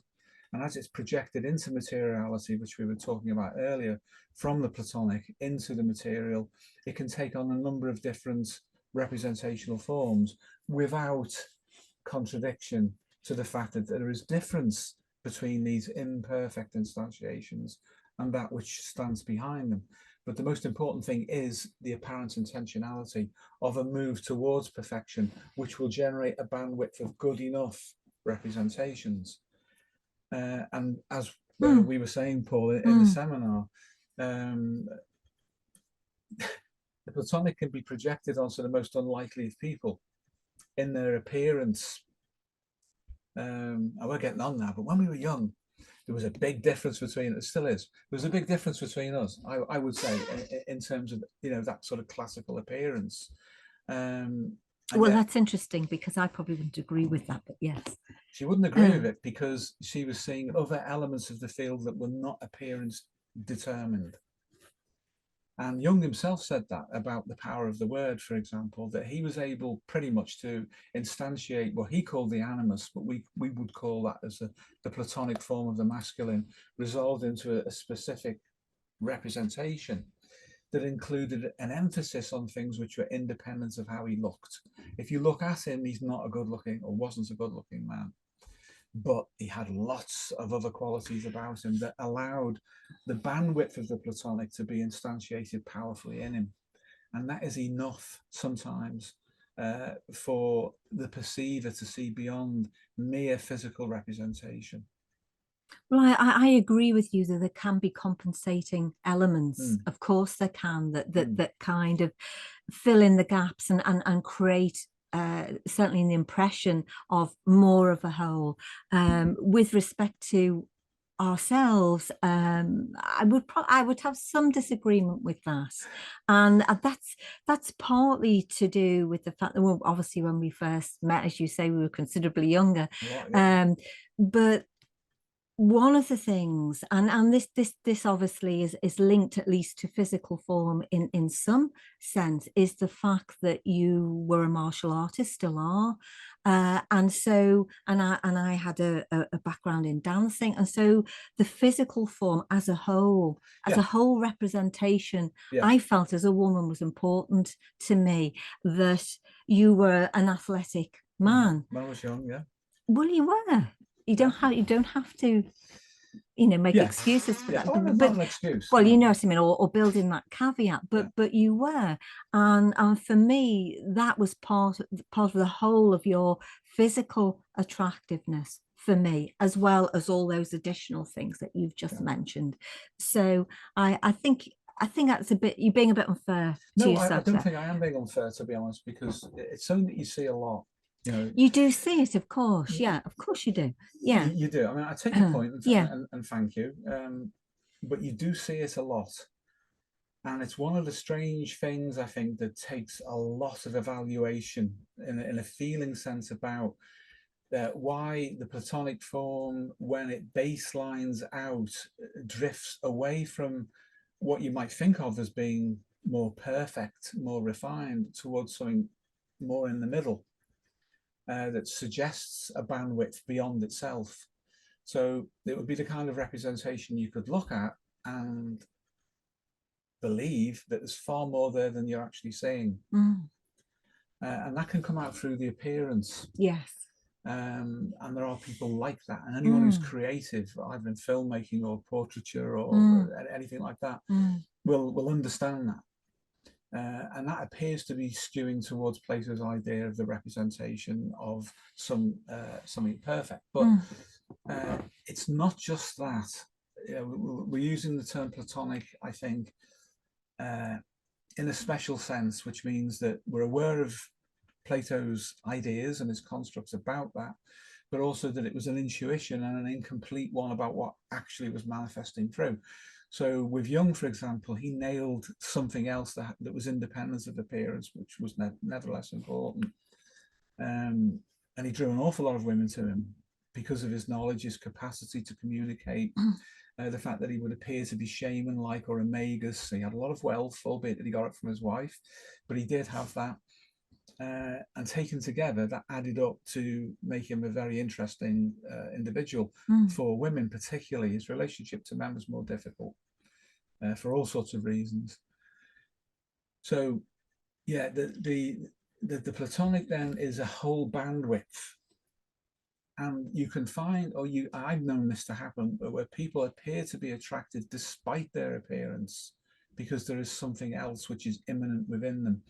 And that immanence is an important thing. And this is where there's another difference in emphasis between ourselves and Rupert Sheldrake, for example, where we would regard things as being superpositioned and simultaneously present. So the Platonic, the Sheldrakean, even the bioelectric fields to do with Michael Levin and others, are all immanent with biology. It's not a case, as Sheldrake has sometimes said, in our view, that these fields are received by a brain acting as a receiver. We would say it's immanent, it's co-terminal, it is co-present with the brain, superpositioned. And that's more congruent with Hameroff and Penrose, to do with the way that they have their quantum model of consciousness, and it's collapsed within microtubules. And once it collapses within the microtubules, then there'll be more downstream superpositioning of that information, which radiates across not only the brain, but other fields. And then consciousness is all of those states immanent within and between one another as a field. So it's not the case of a signal and a receiver, it's the immanence. And I think that happens a lot with people who may not fulfill the geometry requirements that psychologists and social scientists go on about sometimes, about being attractive, but there is something immanent within them which is separate to it, but nevertheless makes that fascinating in whatever way or other. So that's what I meant. I'm not about me necessarily, either as I am now or as I was. Well, I met you 47 years ago, so it's a long passage of time. Yeah, but just to return to just briefly what you were saying about when we were making the films, and we've already discussed, I think it was in the previous video, about Freya Lund, and how we experienced her, how men in particular experienced her. And we did have other female actresses lined up. Yeah. And part of the problem with some of them was that their look was too obvious. Yeah. In the sense that it was very distilled out and very refined, to the point where you could argue that the Platonic form didn't instantiate in them in the way that it did in Freya. Yeah. And therefore it didn't invite the same degree of projection and interest. That's a really good point, because you do get a signal to noise issue at that point, where there's too obvious a manifest representational state that is a signal which is obscuring, noise, if you like, which is obscuring the signal of the pure Platonic form that's trying to come through. So yeah, if you haven't experienced this, any individuals not experienced this directly, and for whatever reason it doesn't happen, you can still experience it vicariously by working with other people, and then see the configurations that occur in them. And they are configurations it's as if things arrange themselves into a field Yeah. of representation and influence within them that contains typical elements. And we could say that's archetypal, if you like, and at one level of resolution, I think that's correct. There certainly is an image, but it also goes beyond the image into the origin of that image, which is that which I think that Plato himself was intuiting. He certainly couldn't experience it directly. He couldn't do any more than any of us now can do, in the sense that he would have to have had an experience of relating to women that generated in him an experience of the transpersonal, which would mean going beyond the appearance.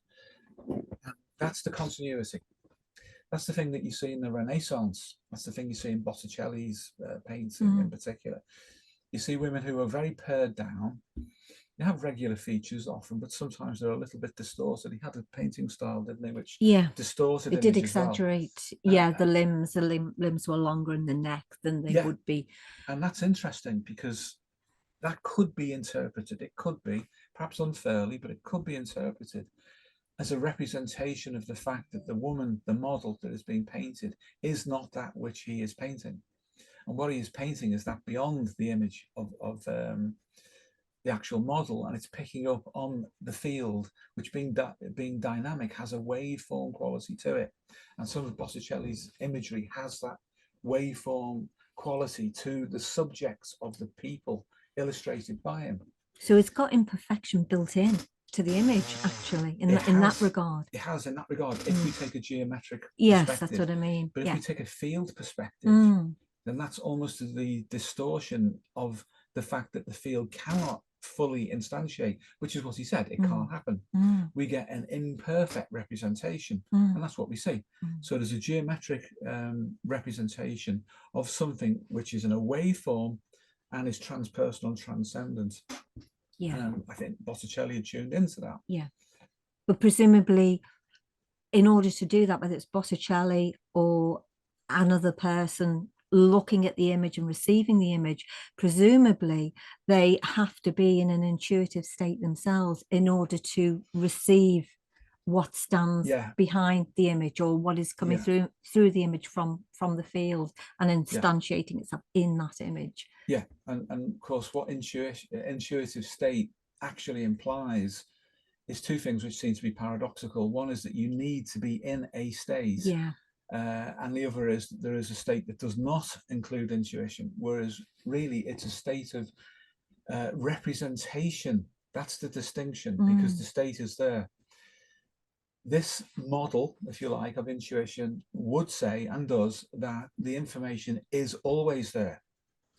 It's the fact that it's not represented necessarily within consciousness that's the distinguishing factor.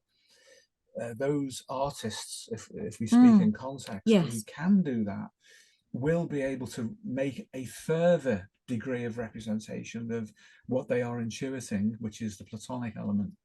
And then we might look at it and say, that's not right, that's all twisted. And look at Botticelli's Venus, what a weird shape, and her neck's funny, and her eyes aren't properly aligned, or whatever. And it's not as distorted as some modern art is. No. Which I think is just really lost the plot. And I say that because most of the artists who generate that stuff are in quite a state themselves and don't relate properly. So we're seeing the representation of a distorted intuition rather than something that's really encapsulated it, which I think personally Botticelli did. Now, out of the context of art, you can do this through introspection if you're properly entrained to do so, in order to access these states which are superpositioned and always present. And you can do it, as we were saying earlier, through psychotherapy, depth psychotherapy, not the superficial kind, and knowing how to modulate the representations that we have, which has to start with modulating the ego and its internal projections. So it insists on seeing itself on the inside, where it isn't. It's only on the outside, or at least the membrane between inner and outer is the proper domain of the ego. If we allow the unconscious to tell us what it is, then you get the intuition coming through and representations which are just mind-blowing. Whereas, as you say, Steve, if you were to approach something like the image of Botticelli's Venus and allow, say, your intuition to become attached to one of the cognitive functions, say thinking, for example, then what will happen is it will hijack the intuition. As you say, you will then see the imperfection. You'll be distracted by the imperfection in a way. That's what your attention will be drawn to. Yeah. And then you'll miss the wider That's so field. True. That's so true. And I think with, again, this is Myers-Briggs' rightness. Yeah. You know, if you have intuition and thinking working simultaneously, pretty much, one might be dominant in the sense that it's a little bit more proud of the other, but the two are going to be superpositioned. The other two are there as well. We're just not noticing it, and they are doing their thing. But the so-called unconscious, certainly at a cognitive level, as cognitive neuroscience understands that cognitive unconscious is processing all of these things anyway. The dynamic unconscious of psychodynamic psychotherapy and psychology also knows this. It's like Myers-Briggs has abstracted itself out from the wider context, and it's just collapsed into itself, into nonsensical opposites. You know, thinking, feeling, sensing, intuition, introversion, extroversion, they're all active at the same time. But if we get the cognition and intuition and that are working in some kind of collaboration with one another, if intuition is running the cognition, then you get the drive state. Yeah. If though thinking can relax itself and receive different qualia of information, it'll then get sensing and it'll get feeling coming through, which it can then interpret cognitively through its so-called T function. And guess what? All four functions are working simultaneously. Not supposed to be possible, but it's quite easy in the sense that if you can dial the ego down, you pick this up because they're there anyway. When you're told they're not there, the ego believes they're not there, and then it can't reach them, but they are there. Yeah. And what scoops them up? Complexes. And then you get the fantasy then that the unconscious has a type, which it doesn't, in the sense that Jung understood what type theory was. You know, for him, types were all to do with consciousness. An INTP, so-called, does not have an ESFJ unconscious or an ESFJ anima. It's independent of type as such, and it can't be bottled off or boxed off in that way and set up neatly. That's ridiculous. You know, normal people who haven't been influenced by that kind of theory don't behave like that. You see all of these qualia working at different times in different ways. But then when you ask them, because you've given them a type test or a type theory, they will oblige and collapse into the suggestion that they are one or the other. And you're missing things. One thing you can see, of course, is that might be a preference. And originally the MBTI was that. It was a type indicator of preferences. But it's become too much of a commercial thing now. And it manipulates people through suggestion. Yeah. Whereas if you observe real people, you go, okay, there's thinking, there's feeling, sensing, intuition, that's happening in one sentence as they speak. And how do you pick that up through NLP? You look at the sensory predicates that they use in their language. You look at the language patterning. You see it then because you have a different resolution on the experience you're having of another person, not reducible to type. That's actually a waveform, Steve, isn't it? Because it's got an amplitude to it. It's got an amplitude. Yeah. And from that amplitude, you could say there's a predominance of T. Yeah. And then there's what appears to be intuition. But if you make intuition a thing rather than a function which presents something that has to be represented in different states, you don't understand what intuition is. That's an absolute irreducible fact of empirical observation. If you make a clean observation of a lot of people other than yourself. But once you put that grid in front of your face, and you know the polarities, what a mess. Well, it's become an Adlerian stick to beat people with, hasn't it? Yes. For people to beat one another with, usually, unfortunately. So it has no place in the Platonic world in that regard. No. It doesn't. No.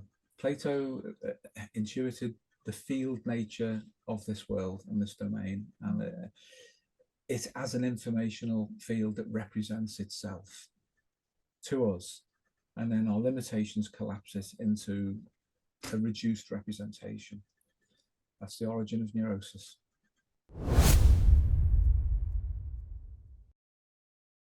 The genome, we argue, is sentient, and most biologists would accept that. It's to the extent that they would, or we would accept it, that we would probably disagree with biologists and vice versa. But then we do not mean ego-reflexive consciousness when we talk about the genome's sentience. It's something which is different, and it's actually outside of the normal grasp of the ego to understand. That's something that you don't even see philosophers particularly considering, although some of them are getting there. So the field is of indefinite extent in its totality. But when we consider that an individual human being is regulated homeostatically, not by the ego, which is really important, but by other factors which are themselves nested within one another, and each level has its own homeostasis, and then taken together, there is a regulation overall, then it's the overall regulation of the field at one level, which is just us rather than beyond us. I don't mean our bodily organism, but our psychosocial field as well.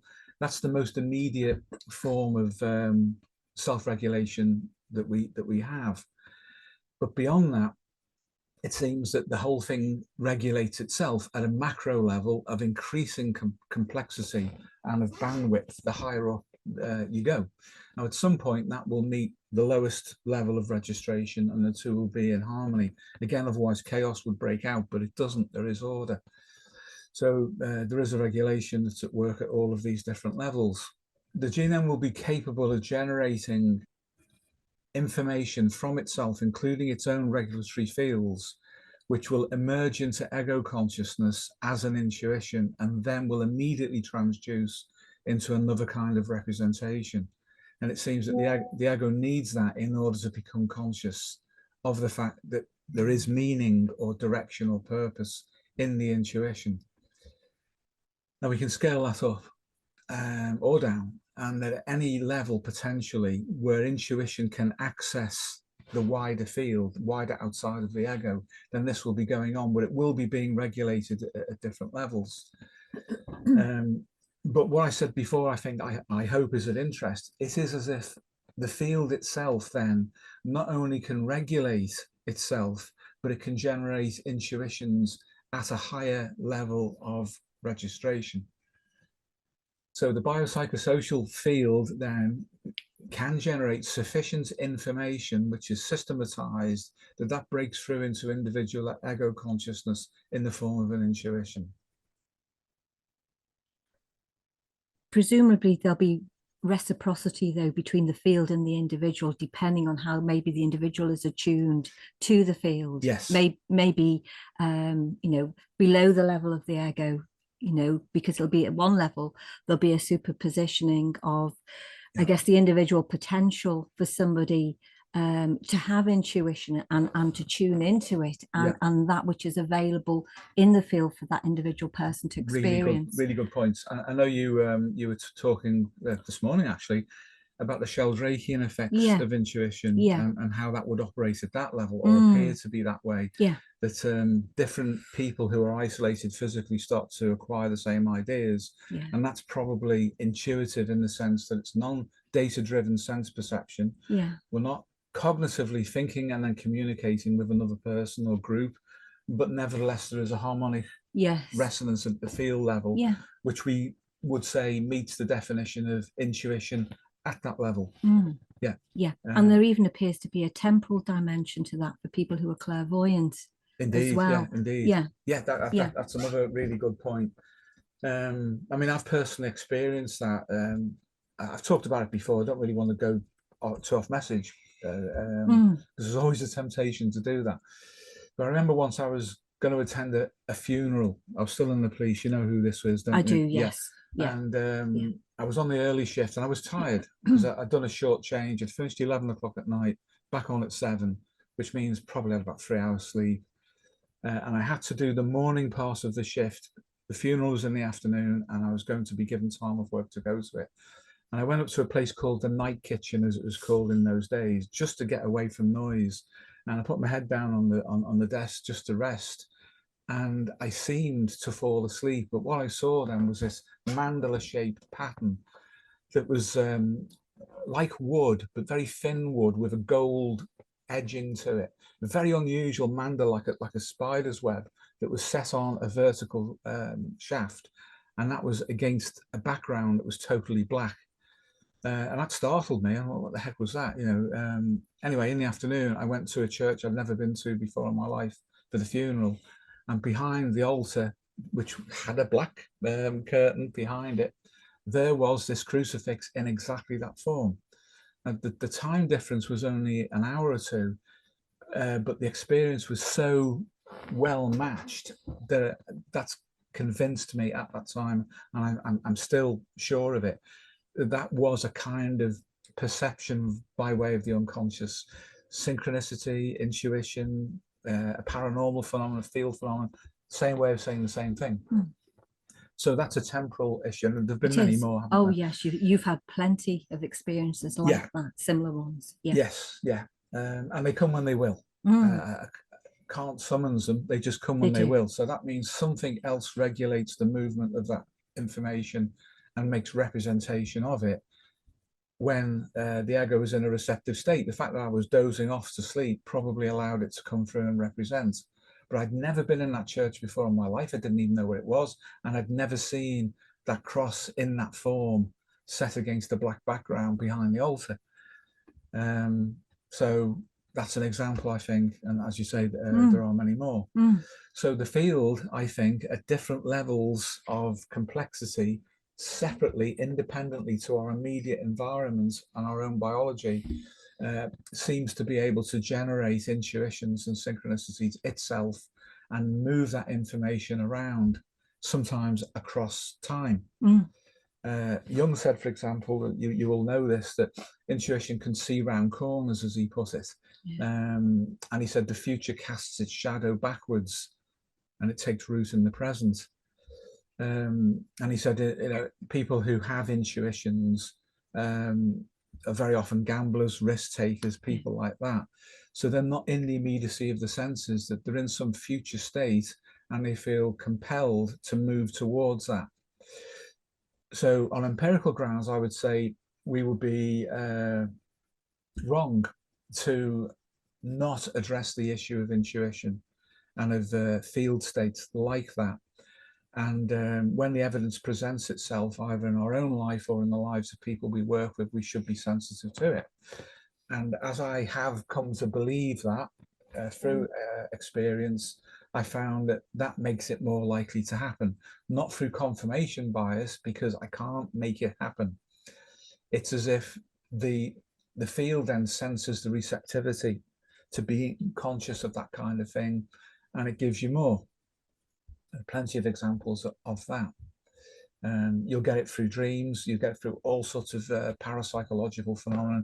And one of the things that we said at the beginning of the course, Paul, wasn't it, was that as people get further and further into depth working with another, paranormal, parapsychological phenomena start to cluster. The first indication is an increase in synchronicities, and then you get some frankly weird stuff. That's a field phenomenon, and that works through the medium of intuition from the wider field. But it's not a collapse into an intuitive type, because it's independent of type, in my view. Well, that's, I know it's a little bit of an aside, but that's very similar to how the Platonic form works, if you like, between individuals, because, you could, if you have, say, a couple, a man and a woman, and we've said this before, obviously, the man or the woman is projecting onto the other, then you can still have the instantiation of the Platonic form taking place independently of that. So it's a similar kind of dynamic, in the sense that intuition obviously is within the individual as a cognitive function, but it's also outside of the individual in the field as well. And there is a like I said before, a reciprocity between the two. That's a great point. Thanks, Paul. So if we go back to Plato then, and what he said about accessing the forms which are insensible, they're not in the senses.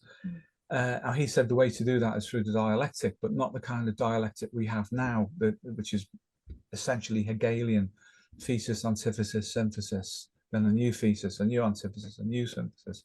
It wasn't that mechanistic. It involved more of the feeling qualia of consciousness as well as intuition. And the rational process that Plato utilized, as did Socrates, of course, was more of a feeling in to accessing a higher level of understanding, which would reveal itself. Now, that is an indication to me of what intuition actually is. So to put that into the context that Pauline's just mentioned, then, as Plato said, that each individual is an imperfect physical instantiation of the form which it represents. So in a love relationship, you will be able to find the Platonic form in the person of the beloved, regardless of what they look like, because you're going beyond the mere appearance, beyond the sensory data, into an intuitive connection of what is behind the beloved. So someone that you relate to in that way, you then feel the presence of the forms intuitively. And that's hugely important, because the opposite to that would be purely mechanistic, a mechanistic biological view. And we see this even on the internet and in so-called psychological research papers, is that they would look, say, at the geometry of the appearance of someone and say that there is an idealized form which is biological and it's innate. That's true, of course, but it's as if that's it and there's no latitude beyond that. Now, if that were the case, then people wouldn't mate and relate with very odd couples like us, for example. that wouldn't have happened. But it wouldn't happen. And the middle ground would be, well, Darwin would say, you will mate and relate with someone, and so long as it's reasonable enough, you'll do it. Yeah, that's also true.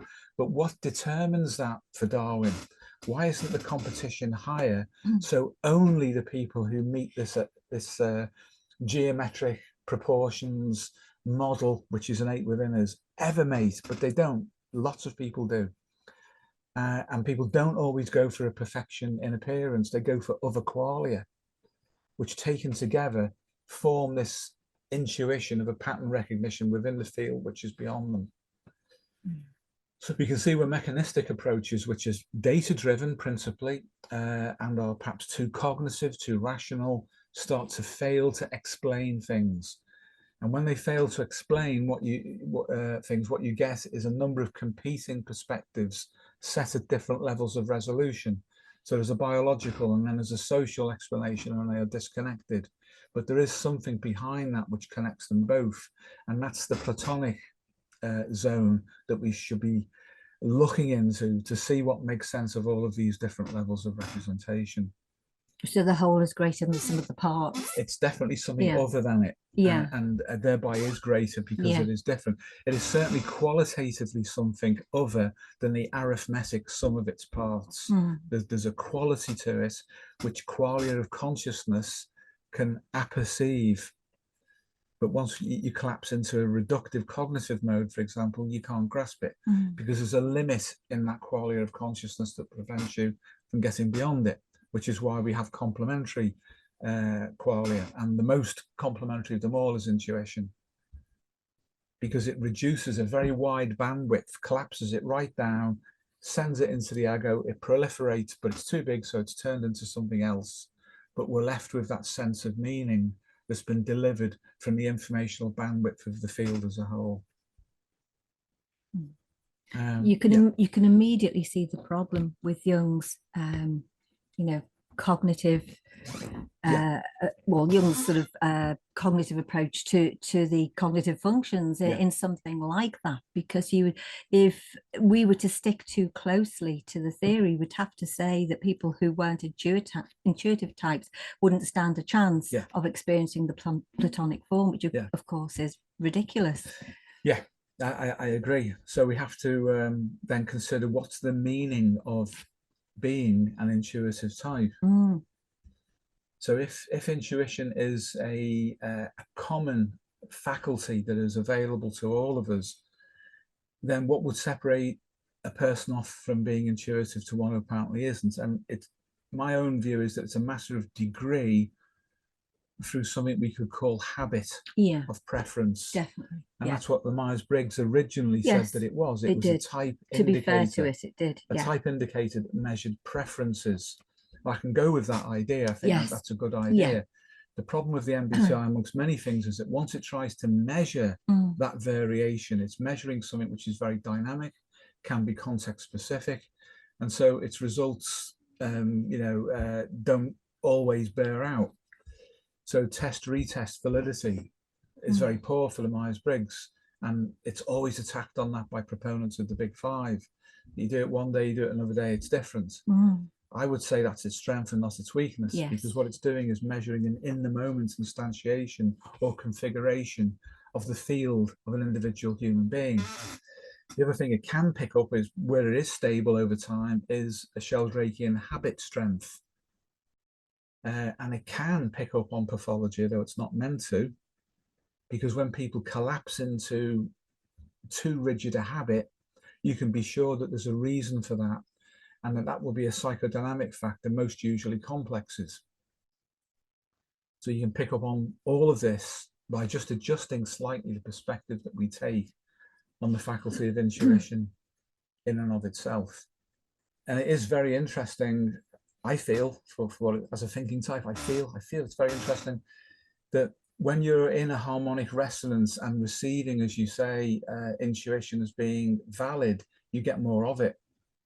When you exclude that possibility at a cognitive level, it doesn't occur to you. The world collapses around that one function. The world for your ego collapses. The intuition is there. And the reason that we can say that is that when you induce a pure thinking type or someone who's very high on thinking into an altered state of consciousness, the background field of intuition turns up very, very quickly. So we can imply from that it always was there, and it's just the amplitude of the ego with respect to, say, cognition has been so high that the signal from the background has been lost and it's not received as such. So if we know how to dial down something, we then know how to receive other things. And Pauline reminded me today also that intuition can turn up as sensing. And people often think if they're conditioned by the Myers-Briggs, that can't be because they're opposites. Well, Pauline's explanation for that was, forgive me, for, okay. was that even in the phrase, I have a gut feeling about this, and Jung would say that is an intuition, although they experience this as a somatic representation of a signal which is not that as such, but that represents something else, because the gut feeling is not the other thing. It's not, say, some future goal or some issue, but it's registered first as a gut feeling, and that's how it's made sense of in consciousness. But the gut feeling is the turning of an intuition into a sensory kinesthetic modality of representation. And you see it with intuitive thinking as well. The thinking is there, but it's being powered by something that's quicker than thinking, is going beyond thinking. And you see it with feeling in a similar way. And then those people who have a lot of preference for receiving intuition, there comes a point when it's overloaded. And the intuition then is a cognitive or affect model of what intuition is, rather than intuition as such. What they seem to be more aware of is an exaggeration of what I've just said about intuitive thinking. It seems to be as if they're on a roll and they can't stop it, because they've become conditioned to receiving information of a high bandwidth. And now they've made sense of that within their ego, and they generate a model of it, which they identify with, which in essence is a complex rather than it being actual intuition. There's still intuition there, but they've been conditioned to receive it as this rapid turnover of information. And then the secondary modeling gets split off. The ego makes sense of it then through that, rather than directly experiencing it as it seems to intend it to be. That's one problem that can go wrong. The other one can be when intuition becomes psychotic, or should I say a psychosis mimics intuition, because it could be both. They could be both states simultaneously as superpositioned. So someone who's hypomanic may appear to be highly intuitive, but there's nothing productive that's coming out of their mania. Just pressure of speech, flight of ideas, word salad, that kind of thing, but really overamped. And then a lot of action in the world, which is pointless, although it may be symbolic when you analyze it. It doesn't really perform in a healthy, homeostatic way. So what's driving that, and driving the person who has a complex about experiencing, I don't mean a negative aversion complex, just the opposite, too positive an identification with intuition, is that there's a drive state, and being in the drive state to them represents being more conscious when they're probably not. So it's not actually intuition at all.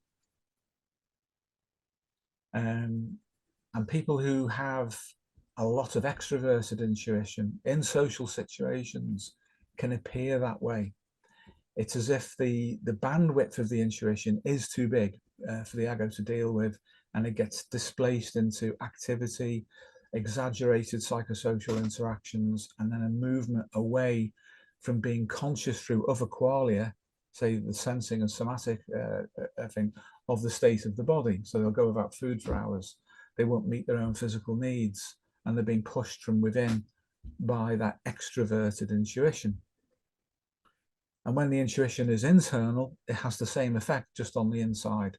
There's a withdrawal from the outside world, and they still may not eat or look after their body because they're in this conditioned drive state of identifying with the drive state as if they were receiving intuitions continuously.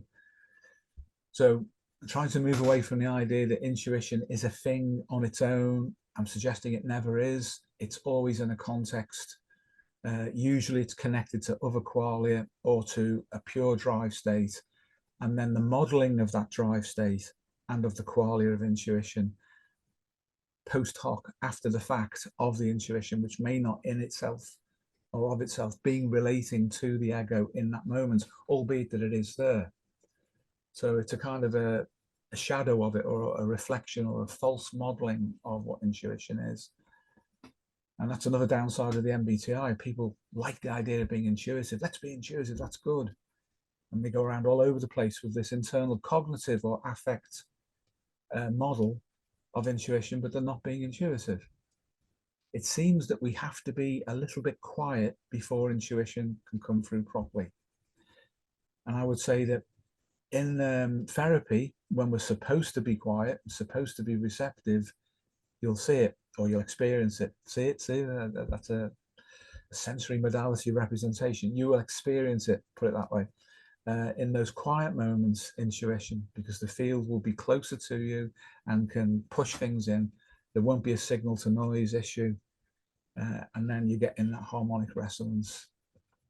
Thank you, guys. There was a lot in there, and you're getting the gears turning here, because I'm very interested in pushing what you guys were saying about the Platonic form projection really to its limits, insofar as where can we get at core with that. And by that I mean this,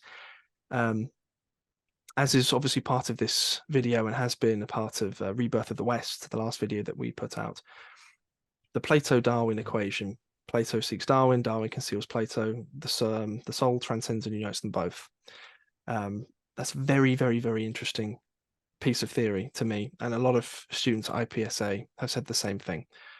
Main thing is Plato and Darwin interlink with each other in a very specific way. So if we're talking about a projection out of the Platonic form, I imagine part of our evolutionary strategies across time would be some people who are the least suited perhaps to have the Platonic form projected onto them may have evolved to appear physically as if they do. That would make sense. And certainly so if we take a pure evolutionary psychology model, a lot of those guys basically say that the only thing that matters in relationships is how physically attractive somebody is. No disrespect to those guys, but I think anyone with any ounce of psychological maturity at all would know that that's ridiculous, absolutely ridiculous, for some of the reasons that you guys were saying. So then it leads me to then wonder, when the Platonic form is projected out, even if the person geometrically might not be, you wouldn't necessarily expect it to on paper, let's say, what exactly is the other person intuiting? The person who's doing the projecting. If we could translate that into words, would it be character? Would it be potential? Because they're intuiting something. It's not coming through sight. It might be coming through affect to some degree if the person is very animating in one way or another, and hence exhibiting certain Platonic traits. But what specifically are they really picking up on, if not with their eyes? Thank you for that. So the immediate problem, and we need to define this, I think, is that whatever we take to be the answer to that question is going to be a representation of something. So the people you mentioned earlier, who might say that the physical appearance is everything, that is a collapse, and it's an obvious one. Yeah. People who say other things will likewise be collapsing into something. And that's the Platonic trap. And by Platonic, I mean Plato's trap, the one that he was in himself to some extent. There's whatever he was intuiting then had to take on what he called an imperfect instantiation. And we could make a judgment and say physical appearance alone is imperfect because it excludes other things, at least some of the time. So when we model it, then we're necessarily taking small snapshots of a wider field, and we're resolving in to focus on them. If, however, we consider that the whole field is valid to some extent and something joins them all up, then how do we make that live? Well, then we have to introduce time, and we have to introduce something like the concept of a waveform with its amplitude. So at some periods in our life, something like physical appearance might be more important than other things. Sometimes several of them will mix together, and the waveform will accrue accordingly. But there is something behind all of that.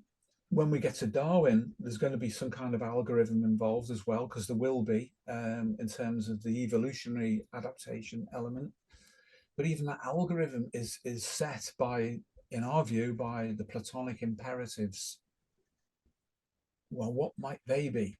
You know, if we think that information is fundamentally conscious, then to become conscious in an Aristotelian sense of intentionality, that is the ultimate intentionality. That's the ultimate Platonic imperative, to generate consciousness.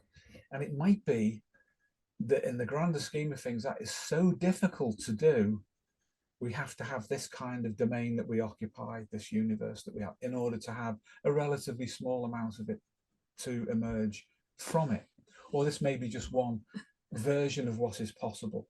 If we think about some of the alternative theories about multiverses and origin of the universe, ultimate fate of it, that kind of thing, there's all sorts of different perspectives on that, which in and of themselves are representations, I believe personally, of an intuition about something which is organizing and generating everything towards some kind of telic, that is to say, final goal.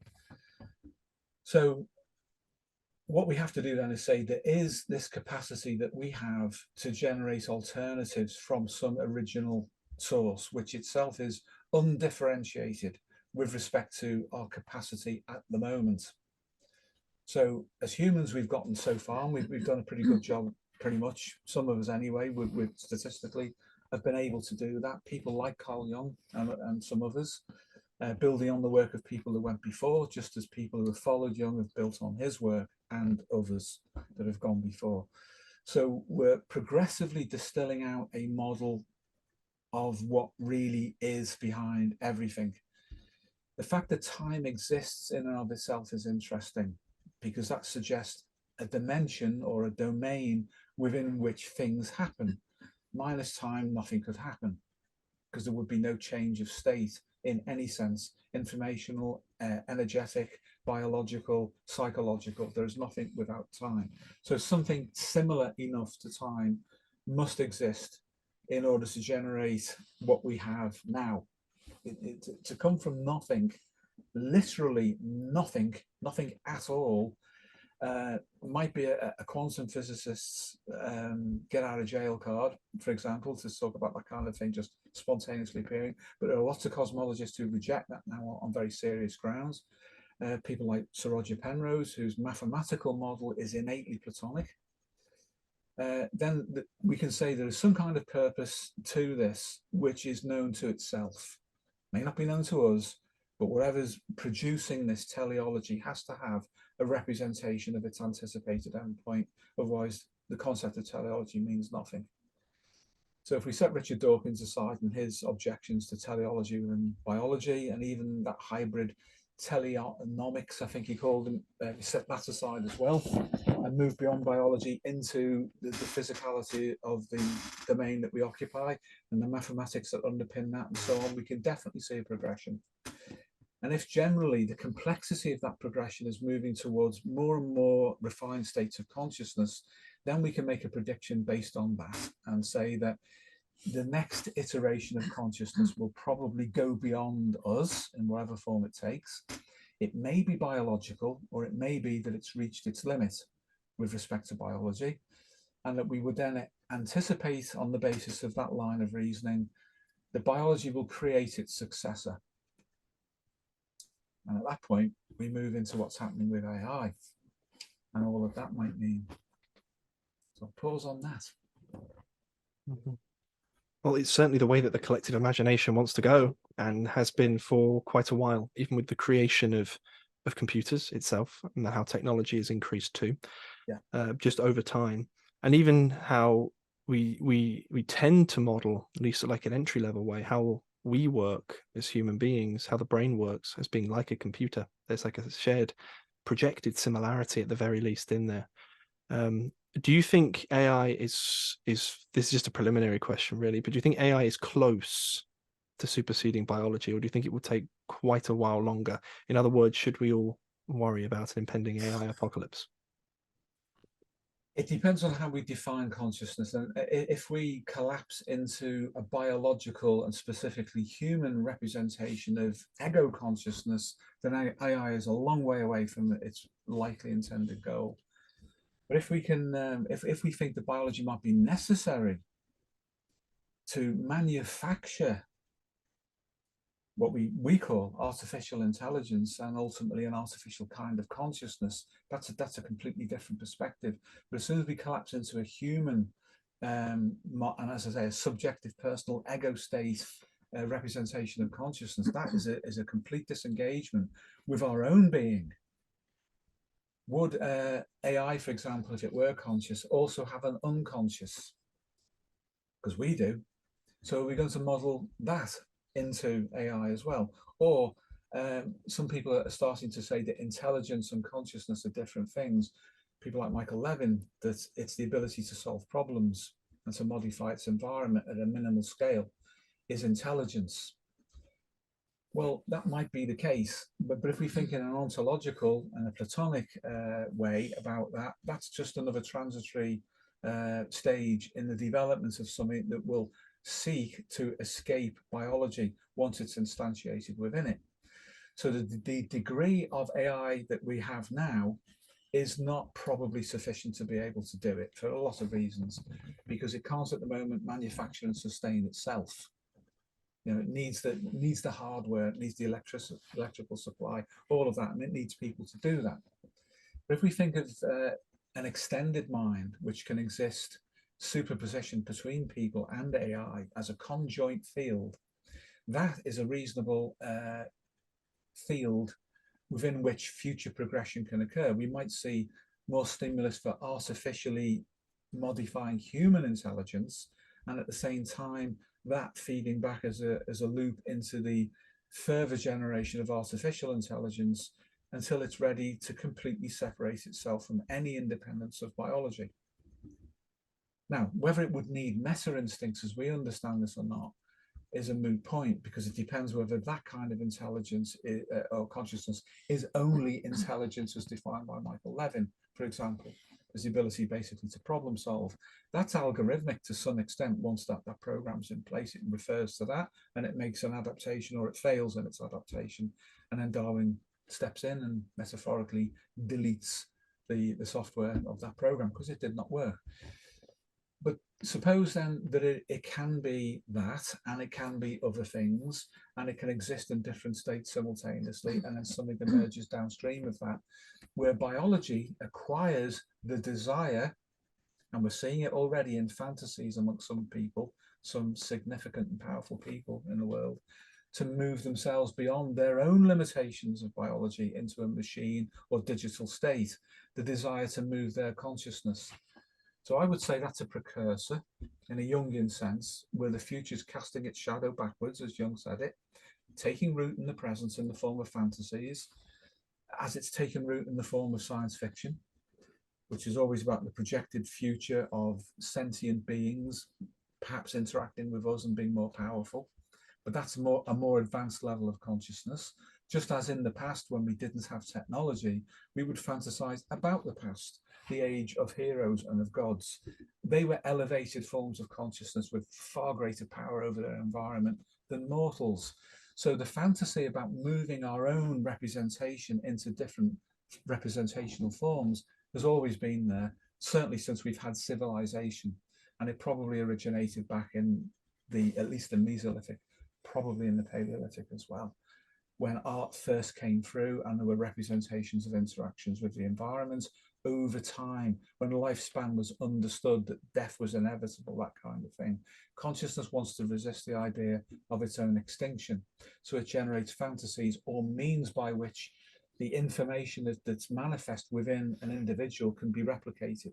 Culture was the vehicle for that, of course. And you don't need a very sophisticated society to have a culture which can convey the learning and the consciousness of previous generations in some form forwards down the generations, which then acts to bring the population forward into a more adaptive environment again, and so on. The progression moves on. So we need to know or to decide what we mean by consciousness. And in a lot of the people who work in AI, what you see very much is their personal equation operating through, their personal myth about themselves and their neuroses and complexes. Absolutely, that is normal. Everybody does this because that's the point of reference we have. Whatever's added up in our life to equal us at any one moment will propagate into anything that we touch. So people who are working in AI, now we will see their fantasies, we'll see their complexes, their limitations, but also their better bits, we hope too. But there will be probably something which is instantiating itself collectively through all of them that will have a different agenda. And that's probably going to be that which reflects the very beginning of this process, that is closer to the true Platonic representation of consciousness and its intentionality. So that's pretty complicated by way of an answer, but that's how I would frame it. Well, thank you. And you've answered a lot in there in terms of the reason as well why I asked that particular question is because what people will see with AI is something within themselves projected out onto it, something new, it's something mysterious. It's strange, and we don't know what it's going to do. We just know it's going to be something significant in that sense. And it's very interesting too, because, and this is a point that you've pointed out before, Steve, that what we have, say now, how we imagine what AI is now, will not be the final representation. So the suggestion from you guys is not that we go from biology to AI, done, Platonic universe complete, we're now finished.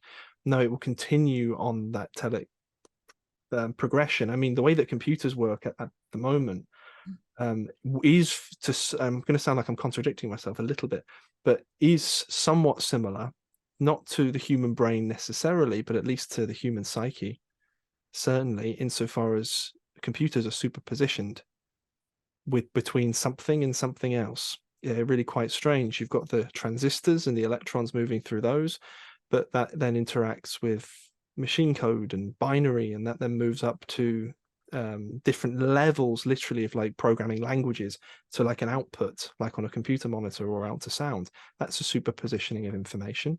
And the more RAM you have, or random access memory you have in your computer, the more it can do at any one time.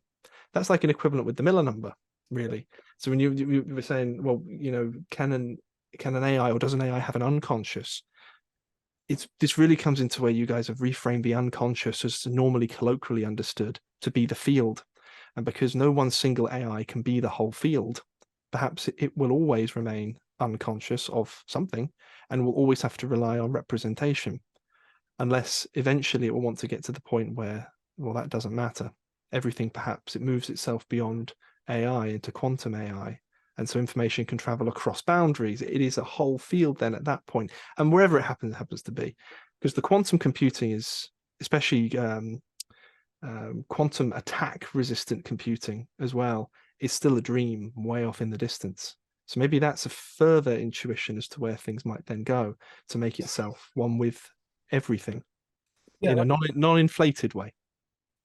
Yes, thanks, James. So that's like I was saying, that if you want to look at the or try to access a representation of the fundamental nature of this domain we occupy, reality as we call it, you will find that inside people's psyches.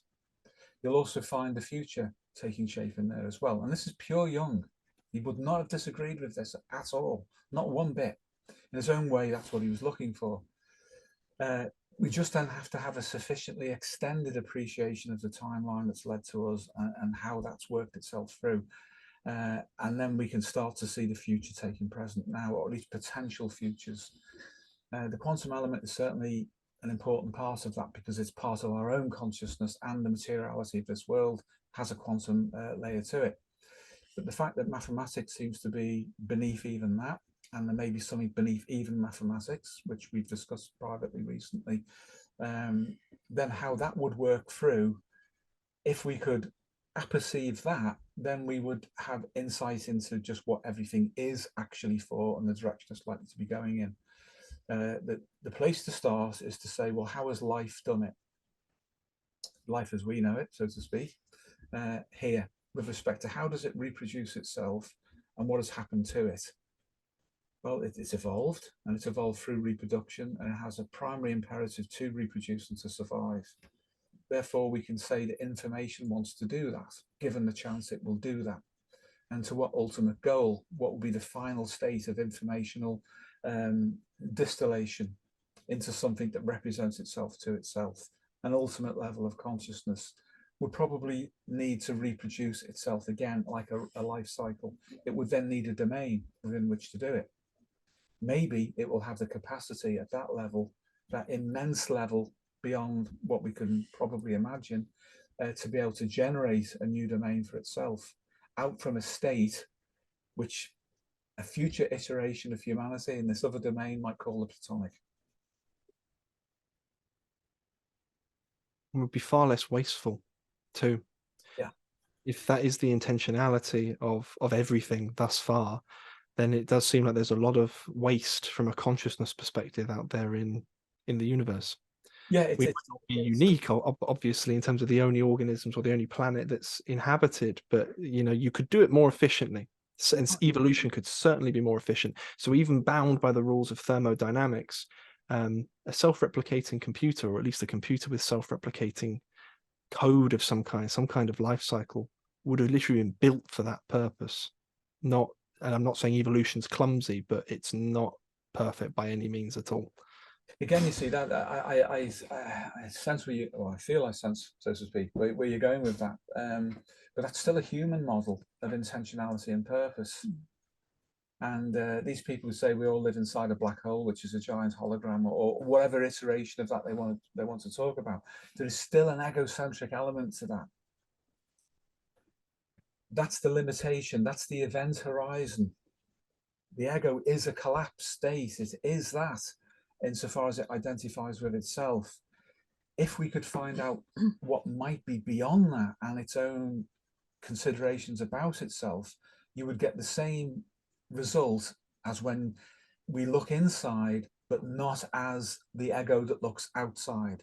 We might actually see what's there rather than an internal projection from the ego. I'm talking about the so-called unconscious. So if we think ahead then in terms of teleology, and we don't project our ego ahead, but try to find what is within us that is going in that direction, then the final result and what is needed to achieve that result might represent itself more clearly. So we have to be careful. The representation is not the thing in and of itself, it's a representation of it. And there are alternatives of that, many, as we were saying with the Platonic form, that we meet through relating. which is connected intimately to Darwin, but it seems that Darwin is needed. If it was so simple that an advanced consciousness could generate a new universe digitally inside a computer, that's all it would need to be. It wouldn't even need to create the fantasy of itself in the minds of humans who thought they were real but were just digital projections of code into this computer. So the limitations of the fantasy start to show up. We should be very careful about that, because that's the kind of thing psychodynamically we see with people who get arrested in their development by complexes. We have to try to find a way to get beyond that. So we have to look in order to look out. Maybe we can find the trajectory then. And the idea that this universe is as wasteful as it is in order to achieve a small amount of consciousness may not be an issue at the Platonic level. It may be it takes that. Because it takes that, that's what it is. I agree 100%. To try and avoid any kind of future ego projection out, but the reasoning, I suppose, for me saying that is, well, and I can't. Maybe this is a projection. I don't know, but it wouldn't get any. It wouldn't get less efficient. It would get more. It would get better at doing things, and by better, I don't mean what we consider to be good or bad, but its intentionality will be moving towards even a small piece. Yeah. Towards where it intends to then go. I'm with you though completely on the universe just being what it is to produce what it is. Clearly it's needed that. Clearly. Every single piece of biology will point to that too. Yeah. There's plenty of time, and the universe is so big, it doesn't matter if locally this fails. But it might take that. It might take that much, that so few local instantiations of an advanced consciousness and a migrating consciousness can actually occur, and they may well link up sometime, but it might be through a physics that we don't understand at this stage. We have to be careful. I do think we need to look in order to look out. That axiom, what is within, so too is without, is probably true. So if we're ever going to glimpse the Platonic, we're likely to do that through better and better and better relating, principally. Yeah. As things stand. As things stand, yeah, because that relating is external and it's also internal. It's both, yeah. Then the intentionality that we might be able to glimpse internally and we manifest through relating in the ordinary everyday life of the world might allow information to represent itself about the future more efficiently. And I would argue that on the basis of what gets people well clinically. It's relating. What makes them unwell? It is poor relating, not just interpersonal relating, but relating internally as a system at a whole level. Even organic diseases and dysfunctions are issues of informational representation and exchange that go wrong in terms of homeostasis. It breaks down. Relating is everything. It is. It absolutely is, because as you rightly say, Steve, and particularly in the context of relationships and maybe particularly intimate relationships, when they're good, when they're really, really good, you know, you don't see things like psychosomatic illnesses. They disappear, things clear up, things resolve out because of you know, the profundity of that connection. I mean, that is truly transcendent, is truly Platonic. It is. And like you say, the representations internally present themselves to people who are relating well interpersonally. They do. Yeah. That's another huge clue. It is a huge clue. Like you say, Paul, thank you for reminding me about that, because that's part of the daily bread, if you like. The stuff of what we do. It is. Is that when people work well together, they feel better, they're aligned properly, and they get informed from within about meaningful things, within which are the representations of future possibilities and potentials. So we should relate well if we possibly can. Yeah, we should. It's where we should put our energy, isn't it? Yeah.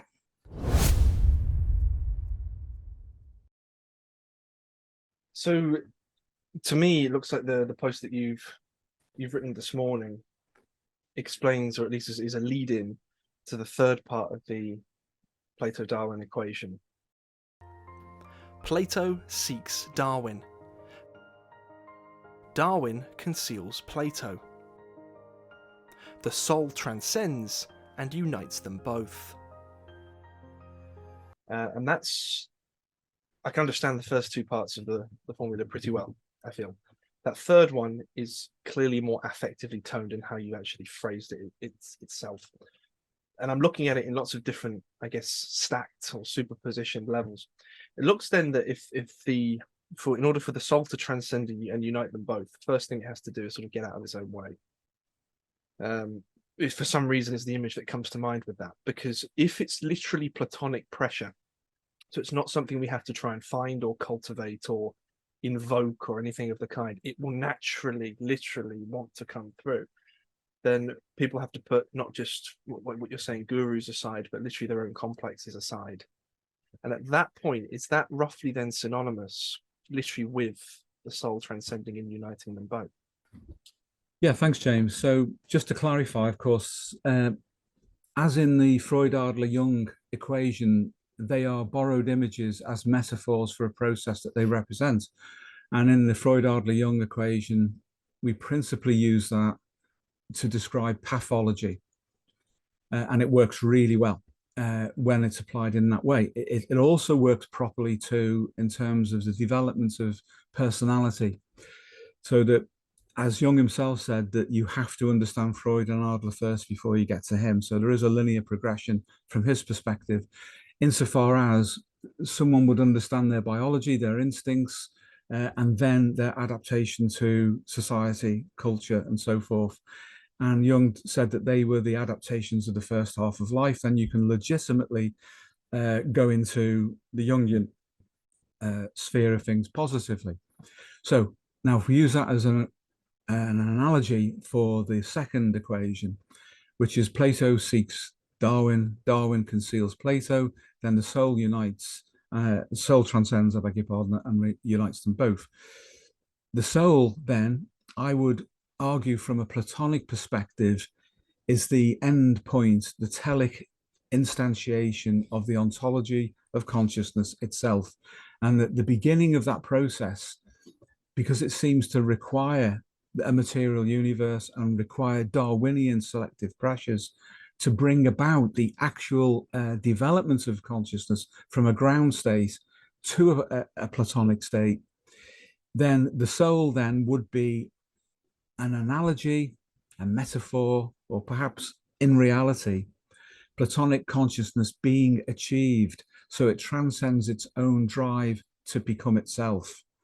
And the process of transcending involves Darwinian dynamics, selective pressures. That's the bit in between. So it starts with Plato. It pushes into material reality as a complexity of organization and information. Darwinian processes kick in principally during biological evolution, including the biological representation of consciousness. But as the telic goal is to achieve the original state in a new domain, I'll call it domain, then once it achieves that, it's achieved itself. It has individuated at the highest level of resolution and register possible. That then would be the definition of a soul from the perspective of its originating state or condition. So I don't mean the soul in a religious sense as such, but it will be the equivalent of that and perhaps even beyond.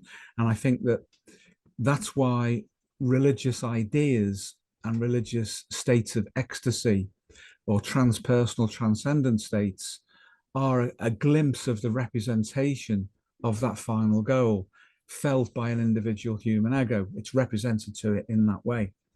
But an individual human ego couldn't do it. It doesn't have the carrying capacity to do it. It has to be modeled, it has to be represented. And that's how it will appear to be, as if the soul transcends. It transcends the ideal and the material. But what that really is, I'm suggesting underneath, is likely to be the Platonic, not only instantiating itself, but completing itself. It is the individuation of the equivalent of a lifespan development process for consciousness from a ground state into its most adaptive state. Thank you. That's very interesting on that. Something I've got to watch myself doing is I tend to de facto consider more or less Plato good, Darwin bad. It's not that simple, even in my own thinking, but it kind of looks that way sometimes. So just to make sure I've understood here, and this isn't, it's a tricky one, really. If someone has truly individuated, then have they fulfilled the criteria for the third part of that formula? No. Okay, good. Because we are entrapped in what we are. And that's where the Darwinian element, what we are, who we are, when we are, all of these factors, we've brought forward our ancestral adaptations, and then we process them through an individual life. So individuation at a subjective human level is not the end point. And that's why I believe that we have these, and I'll call them for descriptive purposes, fantasies about religion, about mythology from the past, science fiction for the future, and AI as well. These are all, if you like, symptoms or hints from the wider field that there is an ontology for consciousness, but it's capable of representing itself only in the ways that it can. And that's the big clue. And this is where I think a lot of philosophers and biologists fall down, is that there's an implicit assumption that the subjective personal limit that they have individually is the limit of what is possible. And I would say there's evidence that we can go beyond that. And that evidence does come from religious, shamanistic, and other similar traditions.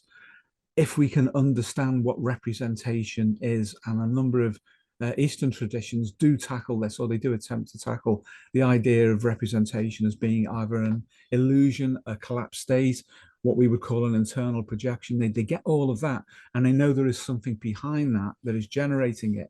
In that sense, they're much further ahead. They understand consciousness as a field phenomenon by another name. However, because these ideas, in a Sheldrakean sense, are so grooved, they do tend to self-limit. And without insult to Eastern religions, they cap themselves because they've been repeated in a Sheldrakean fashion so many times, that they have a gravitas to them that draws people in, and then they go so far and then they stop, they're capped.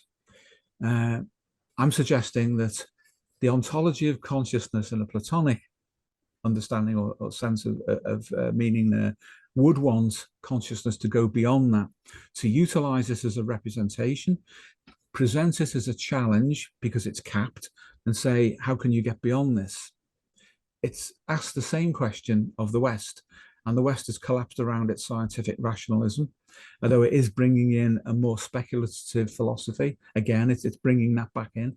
The metaphysics are creeping back into these considerations in the West because they have to, because science is running out of its explanatory power. But at the same time, you're seeing behind that, the true drive, as I would interpret it, is being to go way beyond and through the anticipation of a non-human artificial consciousness. So no, I don't think any individual under normal conditions could go further than their apparent limit. But I do think it is possible to glimpse further than most of us normally go, or even can go. And I do believe that the ideal laboratory for that is the human psyche, because we can, to use a rather blunt term, interrogate it. We can ask questions of something which has within it the entire history of the evolution of this physical universe, and probably all of the representations before that, platonically embedded within it. Now, if that entity, that human being, can look properly inside and receive sufficient representations, which can then unpack into further representations, then an understanding of everything could probably be pushed forward further. But the attitude we take to that, and that process, is going to be important. If we cap ourselves because we believe in a particular religion, or we believe in science, or any of these other collapsed states, we will only get so far, because those belief systems will arrest us and prevent us from doing anything. As I've always said, as you, Paul and I both said, as you know, James, that with respect to the psyche, if we allow it, it will tell us what it is. The problem with most psychological theories academic ones are even worse, but psychological therapeutic theories is that they internally project. And that then becomes the impediment. And insofar as that does not prevent Darwin from operating, then it's not particularly disagreed with by that which is trying to instantiate itself. So what I'm saying is that I believe personally, on the empirical grounds, having worked with other people and seen this work through, that if we are open, we will get told what we need to know. And that might be an almost endless progression of further representations which further unpack. But if that's the task that's required, then we may have to engage with that. Well, knowledge always appears to have manifested in that way, as a kind of a series almost of revelations to people. You know, even if you go way back to ancient times, ancient prophets and seers tend to receive information from the field in that way. So presumably you're saying that, Steve, that it's intuition again, isn't it? It's the bridge to that, and the receptivity to intuition, both as an individual and to the intuition that exists in the field, that brings that information through in the form of further revelations and understandings of things. And sorry, go on. I was going to say, and that's actually what we've done together in the video. We've discussed intuition in that way as being the bridge to perceiving that which is not in the immediate senses, which is not collapsible into cognition, even that which is probably behind affect, instinct in the genome, and then the teleology that Jung himself suggested was present when the future casts its shadow backwards and draws us towards it. It sounds to me then the first two parts of that formula are both collective and individual at the same time, because they describe collectively and they describe individually as a really deep down definition of what it is to be a person. The third part of the formula then is, well, individuals can move along that path. You know, you can have, I suppose, to put it crudely, Plato and Darwin more unified or less in any one individual person. But overall, that part of the formula is a collective project that's going to stretch on way into the future, and not an ego-conscious project. Project. Yeah, absolutely. So to avoid the hubris of thinking we can instantiate the entire universe inside our own ego, which unfortunately you see this with internet gurus, and you also see it with people who follow Eastern traditions and others who have taken substances and altered their brain chemistry. To avoid all of those mistakes, we have to settle in to the fact that we exist when we exist, in the form that we exist, with certain faculties available to us. And it's that will give a certain kind of meaning to our life and a purpose.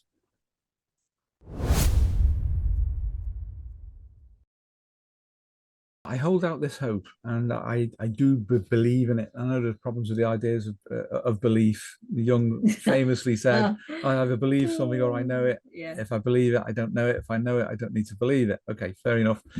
But I believe that it is possible to extend our understanding if we collaborate properly with the field. And that's because on empirical grounds, when people collaborate with this informational field, they get well. When they don't, they're in neurotic conflict. So that's a huge hint. If we want to extend what we know, we have to collaborate with the field and see how it wants to represent itself. And then things happen. And that's the whole point of how we teach hypnosis. That's why it's permissive. It's permissive because it's not acting like a child to insist that the psyche just do what it's told by the ego or by a third party's ego. It's to open ourselves up to receiving representations. We then engage with that respectfully, and then we get more back. And I believe that can be translated further beyond that into getting deeper and deeper understand. Sorry, I've said that, by the way, deeper and deeper. Representations and understandings of the ground state of reality, because people will have that represented within them, and we can't ask anything else. We can't ask a rock. We wouldn't get very far asking a fish or anything like that. We have to ask a human being. Immanent within us is a reflection of everything. The way that we're organized, in terms of our fundamental particles, the fundamental fields, in terms of our consciousness. We reflect every stage that it's gone through thus far. Therefore, in potential, that ground state information, where we've come from, and to quote Jung, whither we go, will both be found somewhere within the entity that is an individual human being. And if we ask properly, we might get some really good hints. Yeah, I'm with you on that. The other thing that's coming to mind really is well, when you write the genome, obviously that's more of like a catch-all phrase for all the different genomes that are going on within not just the brain, but also the body itself. And that is a really fascinating point to me, because at that point, you can't not have some kind of field theory. Yeah. To help explain it. It's not just one genome sitting there within the brain, it's lots. How are they all linking up? And neuroscience perspective is like, well, it's not really that important. There's going to be some kind of interaction at the synapses, isn't it? That they all do what exactly? Well, they produce a field of some kind. Again, it will have to be a field, a more matter-based material field, but a field nonetheless. It's just so amazing how those billions and billions and billions at the genomic level, and then everything else that it's producing in terms of the biological pathways that then follow on, all of that is coherent in its communication profile between one part, the ego, and another part, the rest of it. Yeah. That's so clever. That does suggest an intentionality, at the very least, of some kind as well, that over phylogeny, that itself would have had to have been refined. So that when we look inside, I mean, there's my thinking sort of goes two ways with this. It could be that, we've just evolved in almost like a Solmesian sense to have these different predictions that appear within our dreams to help us solve future problems. Or we are staring into the imagistic representation of matter itself. Yeah, I think that it's far more likely. It's a very succinct way of putting it, James, and I would agree with you. I think that is what is going on.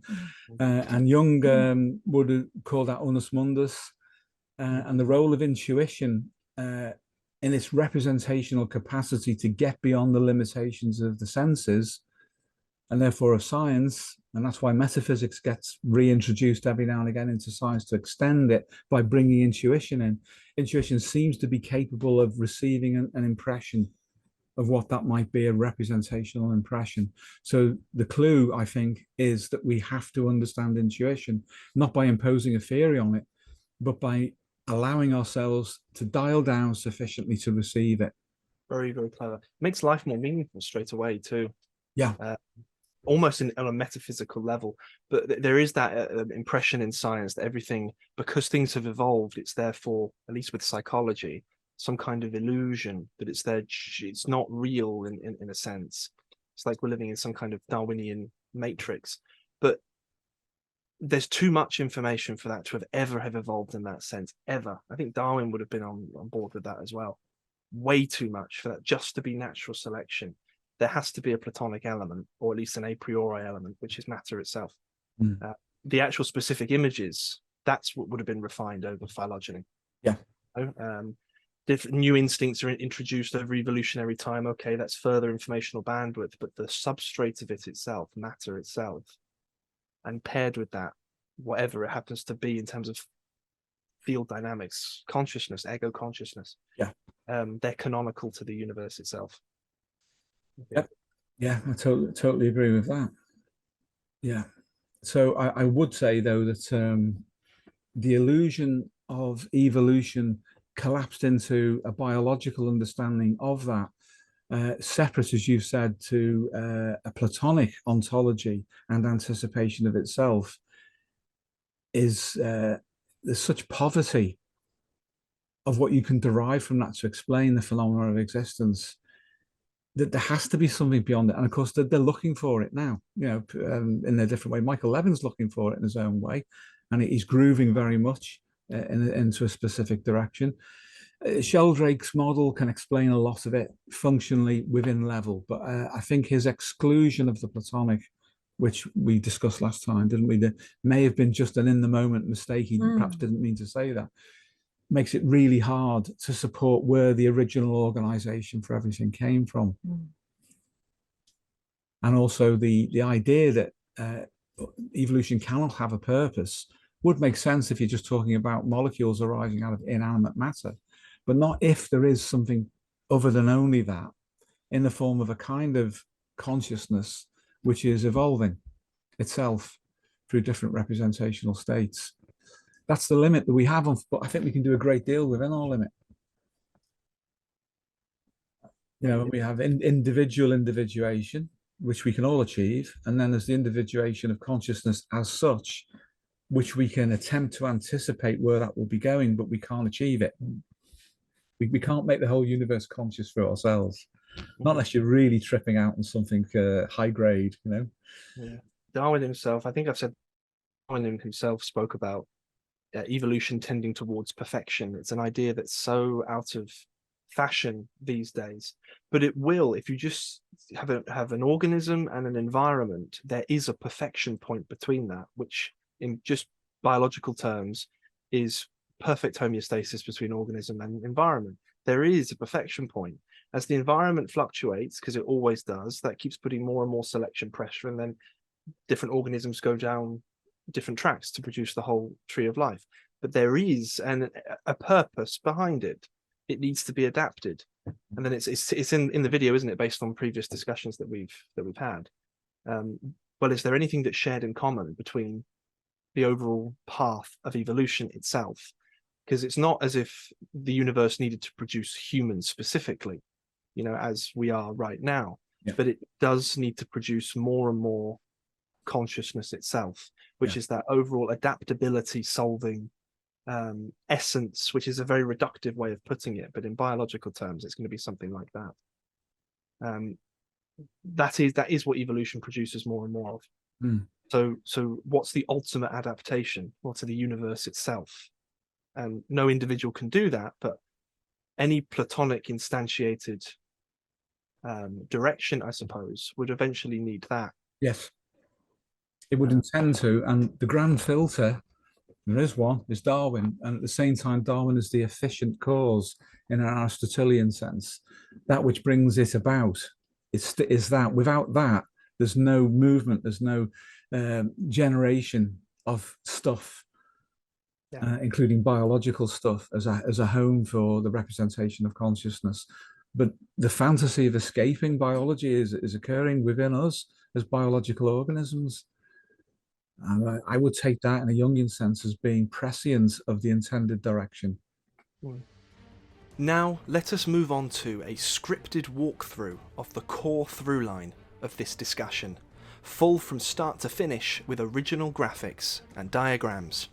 A jam-packed exegesis on the nature of Darwin and biological consciousness, leading to what bottoms out as more fundamental than them both. A priori field dynamic Platonic consciousness. It explains exactly how the ego and the so-called unconscious interact with one another, so you can model your own experience of being an ego in the universe. Before, finally, how to step outside of normal ego consciousness, to be a pioneer of exploration into your own inner world.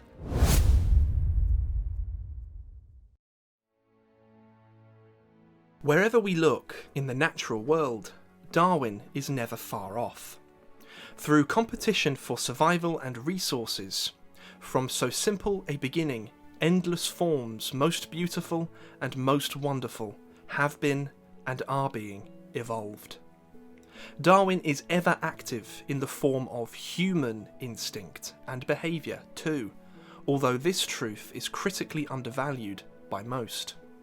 Through Steve and Pauline's Freud-Adler-Jung equation, discussed in previous videos on this channel, we can map out the Darwinian trajectory of human psychopathology as being synonymous with the catabolism of contemporary Western culture. The competitive forces which underpin our use of Darwin as a metaphor, as superpositioned across the entire psychosystems continuum, reach down beneath what we normally see with our eyes. The ego is always under adaptive pressure from the outside, but also from the inside too.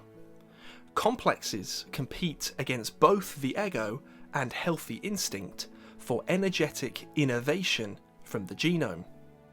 Beneath psychodynamics too, cells and molecules exist within an implicit, competitive substrate, a microscopic survival of the fittest. Cells that are able to meet their colloquial needs, and replicant molecular networks which continue to exist against the ongoing pressure of entropy and decay, is de facto the fittest. Darwin hence operates at every superpositioned layer of organic life. As discussed in recent videos on this channel, consciousness itself, too, is superpositioned in exactly the same way. Whenever a complexity of information, as a representational collapse out from the objective waveform of information, is capable of representing itself to itself, synonymous with any system exhibiting the principle and dynamic of homeostasis, that is the fundamental definition of consciousness. Through increasing complexity over many hundreds of millions of years, this fundamental informational system is superpositioned into what we now identify as reflexive ego consciousness, but it is not the fundamental definition. Thus, wherever there is life, there is also consciousness. Yet, consciousness as such is even more fundamental than life, extending to any complexity of information, including the entirety of the objective waveform, and informational complexities a priori to biology, and, as we'll explore later, a posteriori to it too. For now, it is important to state, wherever there is biological consciousness, Darwin is always coupled with it. To state that there is a teleology to evolution is controversial, as many take this to mean that evolution has some kind of ego-reflexive intentionality. We would not suggest this. However, if we can get behind the common collapse of our own subjective waveforms into consciousness as ego reductionism, and see that consciousness is, crucially, a superpositioned phenomenon, then the question implicitly reopens itself. As evolution has progressed, as Darwin said, from so simple a beginning, endless forms, most beautiful and wonderful, have been and are being evolved. Is there a commonality to these endless forms? Do they, as a trajectory over phylogeny, exhibit anything as universally shared between them? Well, clearly they've all adapted to a very specific niche. Seen as individual complexities of information, their informational exchange between living entity and environment is homeostatic to such a sufficient degree that it's capable of existing as is across very long periods of time. We can say, therefore, that their innate consciousness, as superpositioned with adaptation, has increased across their phylogeny. This is never a linear process. Many species have plateaued in significant evolutionary change for many millions of years.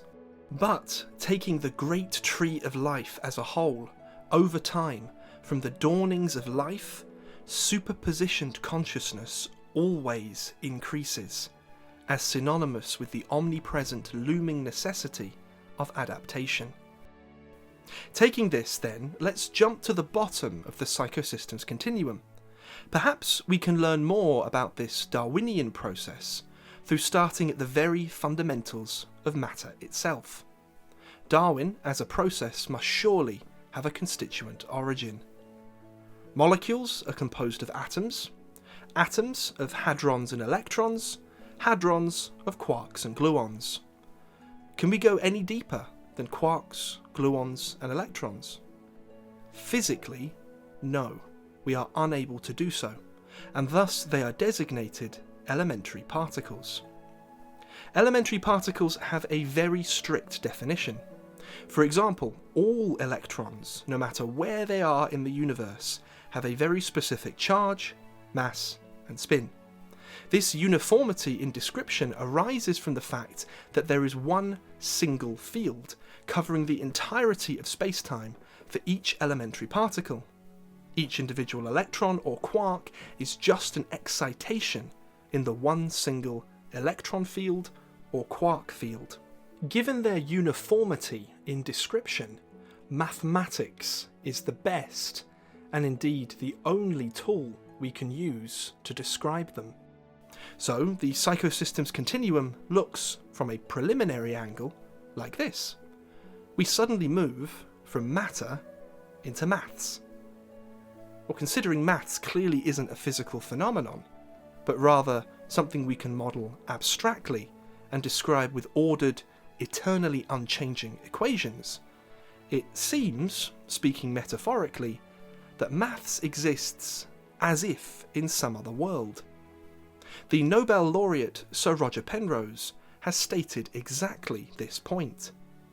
Maths is needed to describe physical reality, yet appears not to exist in the same physical reality as what it describes. Hence, mathematics, for Penrose, is something akin to the Platonic. Darwin requires the laws of nature to operate. Without the innate mathematically defined kinetics of matter, there would be no competition, and hence, superpositioned into organic life, no Darwin. The laws of nature themselves, therefore, are a priori to Darwin. Yet all we tend to see when we attempt to explain the laws of life is Darwin. If we label that which is a priori to the material world as Plato, then we can model what we've just said via two axioms. Plato seeks Darwin. Darwin conceals Plato. These are the first two of three parts to an equation developed by Steve and Pauline. That which is a priori, visible even in the domain of scientific inquiry as being represented by mathematics, implicitly pushes on the material world, producing what we can call Darwin. By virtue of habitual ego-subjective waveform collapse, all we see is Darwin. Yet, Plato is always there, literally informing the endless forms of Darwin, from a fundamental substrate of information into specific complexities. This Platonic phenomena, crucially, must also be conscious.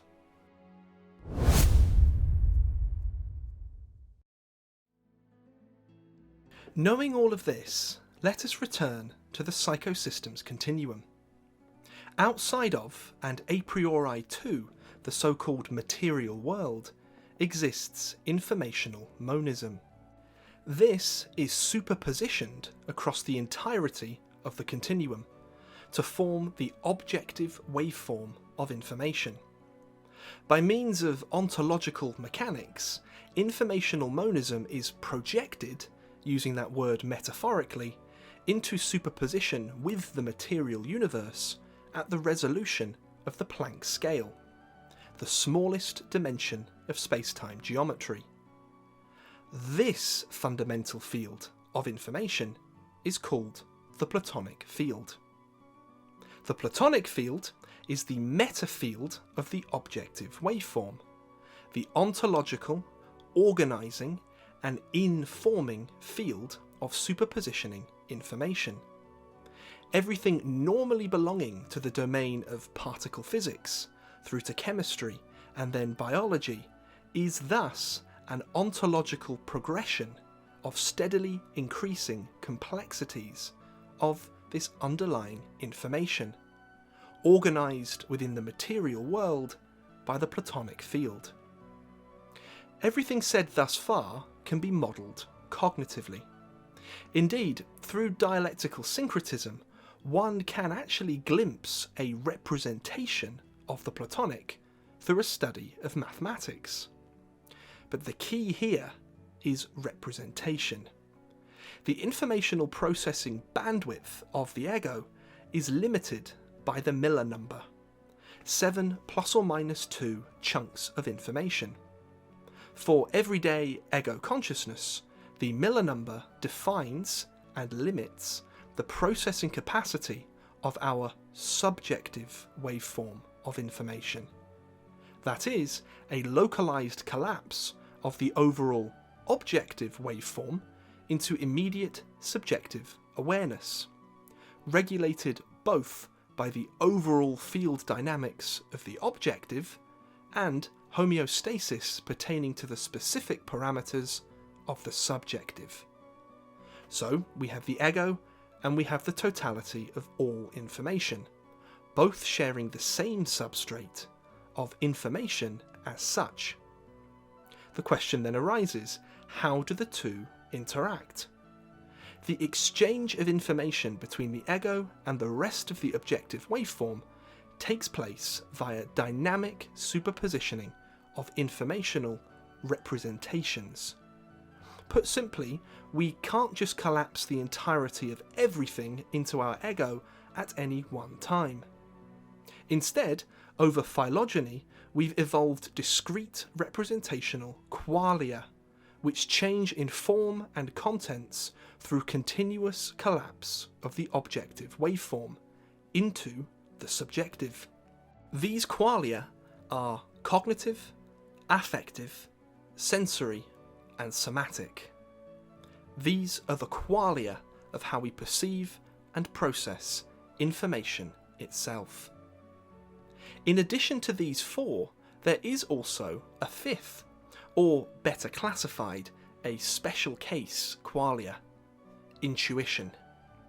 Jung originally described intuition as perception by way of the unconscious.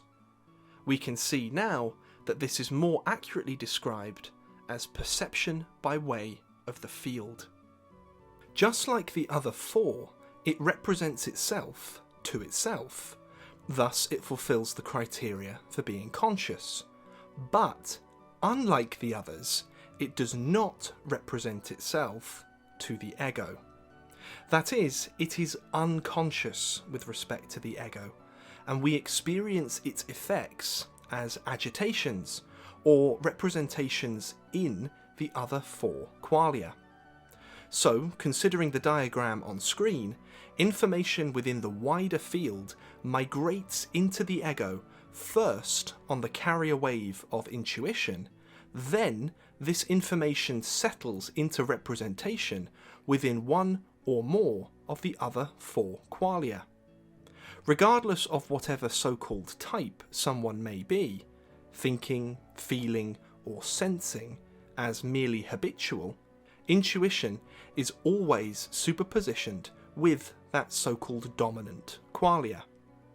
Considering that intuition is perception by way of the field, sensing is both perception by way of literal sensory data, and it's a potential representational collapse of intuitive information. That is, intuition is always present. Intuition too is regulated homeostatically, otherwise the information pouring into the ego would be too great, and psychosis would result. The dynamics of intuition are discussed at length in the earlier dialectic part of this video. For moving onwards from here, however, the most important thing to bear in mind is that intuition is always there as superpositioned with any of the four qualia currently operant within the Miller number. Cognition is the qualia that many people are most familiar with. Out of this arises our modern scientific paradigm, informed by mathematics and the natural sciences. We see the world as discrete representations of underlying mathematical laws, and with it we have built the modern world. However, if we were to literally ask the spirit of modern science as such, is there a limit to what we, as human beings, can know? The question would certainly be taken to be, is there a limit to what our cognition can ever know? Yes would be the obvious answer to that.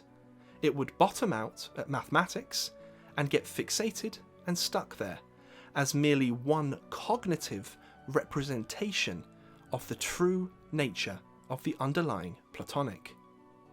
Instead, let's take a different approach to this question, one informed by the living laboratory of the human psyche. We are all nested hierarchies of fields and systems, both evolutionary and ontogenetic. The informational exchange between ego and unconscious, or of course, better put, ego and field, as the unconscious is a system of nested, differentially conscious fields, is best modelled as a dialectic. Information in varying representations moves back and forth. That is, we can quite literally talk to the field, and we receive responses back in different superpositioned representations: cognitive, affective, sensory, and somatic. Knowing how to talk to the field in the right way, through healthy, natural, altered states of consciousness, allows us to move through the different superpositioned layers to find the residue of ontogenetic and phylogenetic superpositioned consciousness within ourselves. That is, to step back into the past.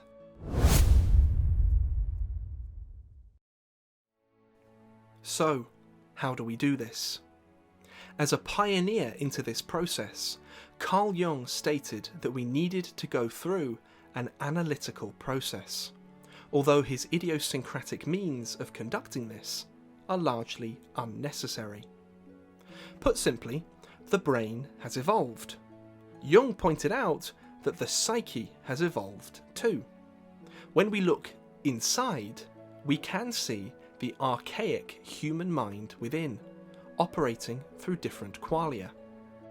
Jung identified that some of this ancestral psyche is animal-like. Others cross the so-called psychoid boundary and disappear into matter itself. From this, he derived his idea of one world, or unus mundus. His specific framing of the ideas, however, generated barriers which don't actually exist. Informational monism and superposition theory satisfies the unus mundus hypothesis, with the crucial advantage that the psychoid boundary, for Jung an impenetrable barrier over which the ego cannot cross when looking inside, can actually be crossed. Not by the ego, but by dynamic superpositioning of informational representations. We can do this by extending the qualia of consciousness that the ego normally operates in, entering into natural, altered states of consciousness, such as hypnosis, or practices usually informed by traditional cultures, such as Hinduism and Buddhism, which open up the bandwidth of the ego to receive both more information beyond the capacity of the Miller number and different qualia of representation. Colloquially speaking, we need to step outside of normal ego consciousness. We do emphasize natural here, as the subjective waveform of information is always subject to the dynamics of homeostasis. To attempt to colloquially discover wisdom through ingesting substances isn't only potentially dangerous, but it exogenously alters the parameters of this homeostasis. Thus, we can't control for its effects simply being artifacts generated by the substance. In these altered states of consciousness, we can look for traces of non-human consciousness that are still present in our so-called collective unconscious, superpositioned within the personal psyche. This is an empirical process. Steve and Pauline have done this through working with thousands upon thousands of people in true depth. This experience of not only working with ourselves but other people is crucial for identifying what the deep structure objective truly is. One of the keys to working through this process is understanding the nature of symbols, a phenomena ever mystified and internally projected onto, so that their phylogenetic purpose is very often missed. A symbol is simply something which represents something more or other than itself. When we look inside, we encounter symbols of all kinds, yet they only exist at all because of the processing limitations of the ego's Miller number. A symbol moving from the field to the ego should first of all represent itself as it is. Then its latent informational content should unpack and/or direct us to another domain of experience.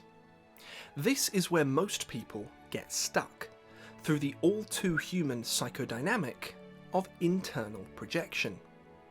For example, if you have learned that internal images of the feminine are Carl Jung's concept of the anima, then that learned theory is very often automatically superimposed on top of a wholly natural symbol, collapsing everything that arises around personal memory and complexes.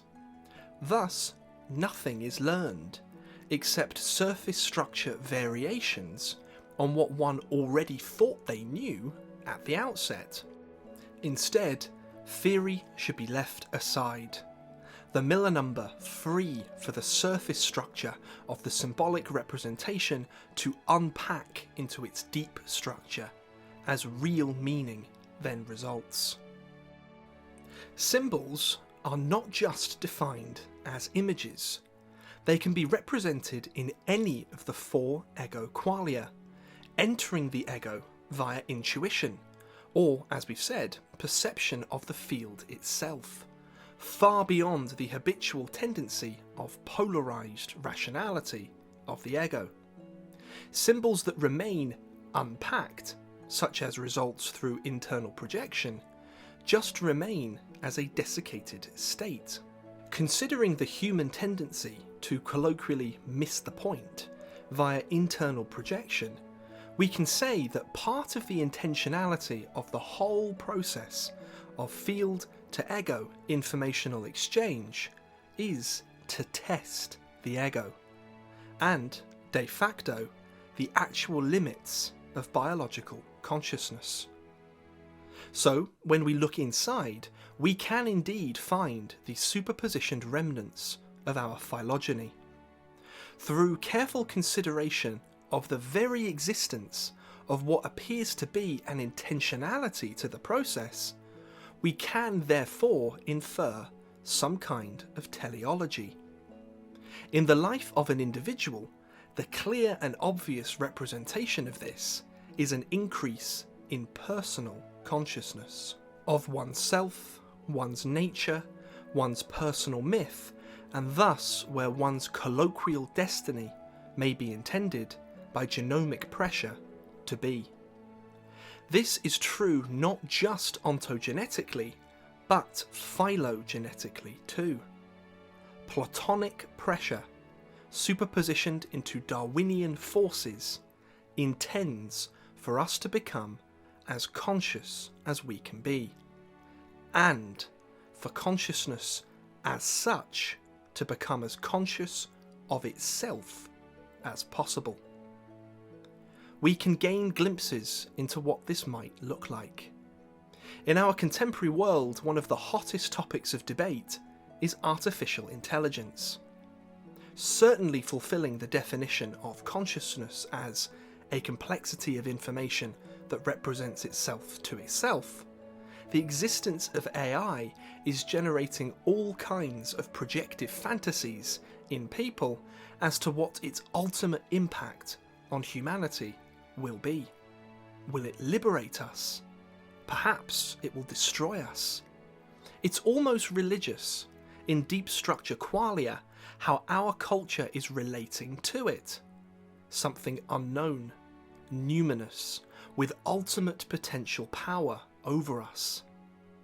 It's as if the ontological progression of information comprising the collective psyche is gearing up for a potential encounter with a bigger form of consciousness, non-biological consciousness, than ourselves, and representing itself through ancient psychobiological qualia along the way, so that the ego actually has a chance of relating to it.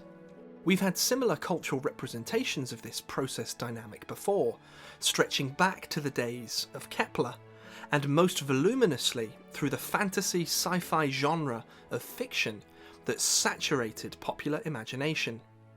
Aliens and computers with literally incomprehensible technological powers. As Steve stated in our Meaning and Life video, if we could feel into what it must be like to be a domesticated animal, the closest relational representation we would have to this would be as if humans were deities, infinitely and incomprehensibly powerful. In modern humans, this fantastical tendency towards this kind of sci-fi fantasy is superpositioned with the way in which each evolved stage of biology represents future developments in consciousness. In the past, it was religious. Gods as representations of the ontological and phylogenetic progression of consciousness. Today, it's the same all-too-human process dynamic, under the filtered lens of science.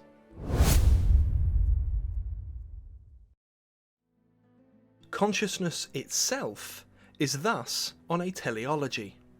A priori Platonic consciousness begins its ontological progression in the so-called material world through being metaphorically projected into space-time at the resolution of the Planck scale.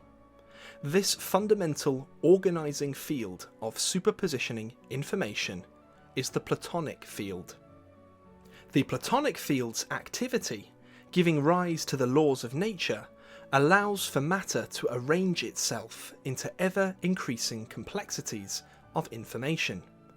Once these complexities are capable of representing themselves to themselves, that is, materially conscious, and then, secondarily, themselves to other complexities, then the implicit competition between them is synonymous with the core of Darwin, giving rise to biology. Biology is a nested hierarchy of both physical and Sheldrakean fields, both immanent with one another.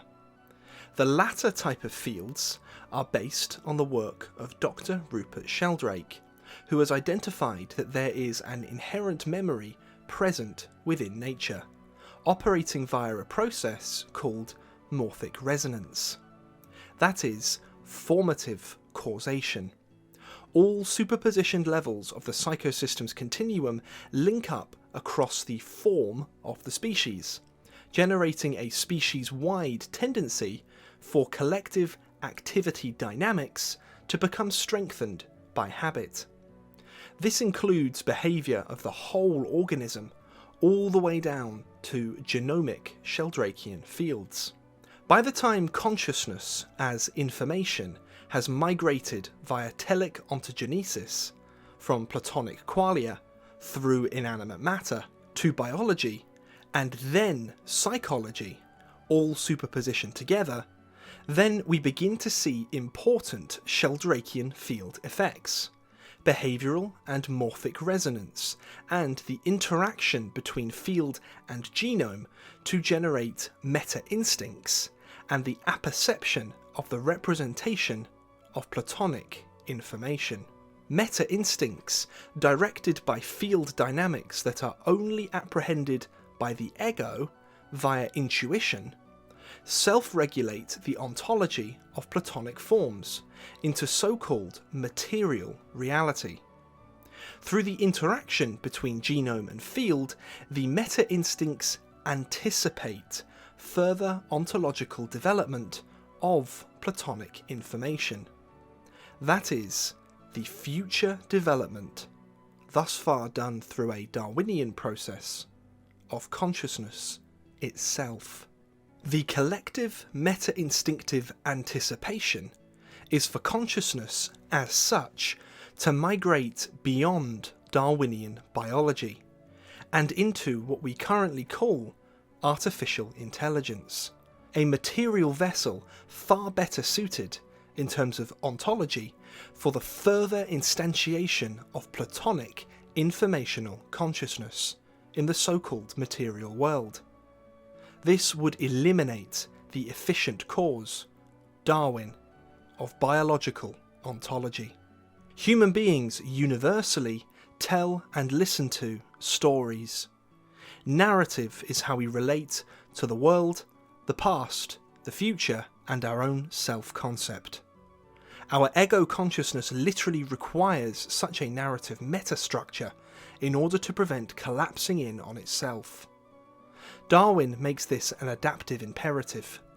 Plato is both its Aristotelian formal cause, as its anticipation, and its Aristotelian final or telic cause, in that the goal of our narrative representational psychodynamics, such as stories, images, myths, fairy tales, and healing metaphors in psychotherapy, is the ultimate completion of the ontology of consciousness through incremental progression. At the subjective level, this is Jung's individuation process. At the objective level, it's the teleology of consciousness as such. Narrative is the representation of teleology, superpositioned into all states that it can occupy. Thus, Plato seeks Darwin. Darwin conceals Plato. The soul transcends and unites them both. The soul here is instantiated consciousness, subjectively, out from the Platonic form of the field itself, the representation of the final cause of everything. Hence, Plato is the telic cause of its own completion via Darwin. The next step of its ontology, migration of consciousness into AI. Its ultimate physical form, we cannot know. Instead, through individual investigation of our own unconscious, or field, we can glimpse this Platonic intentionality through apperception of that which represents itself, Platonically, through intuition, at the purest resolution. With all complexes and internal projections put aside, the ego can glimpse its own teleology, and the teleology of consciousness as such.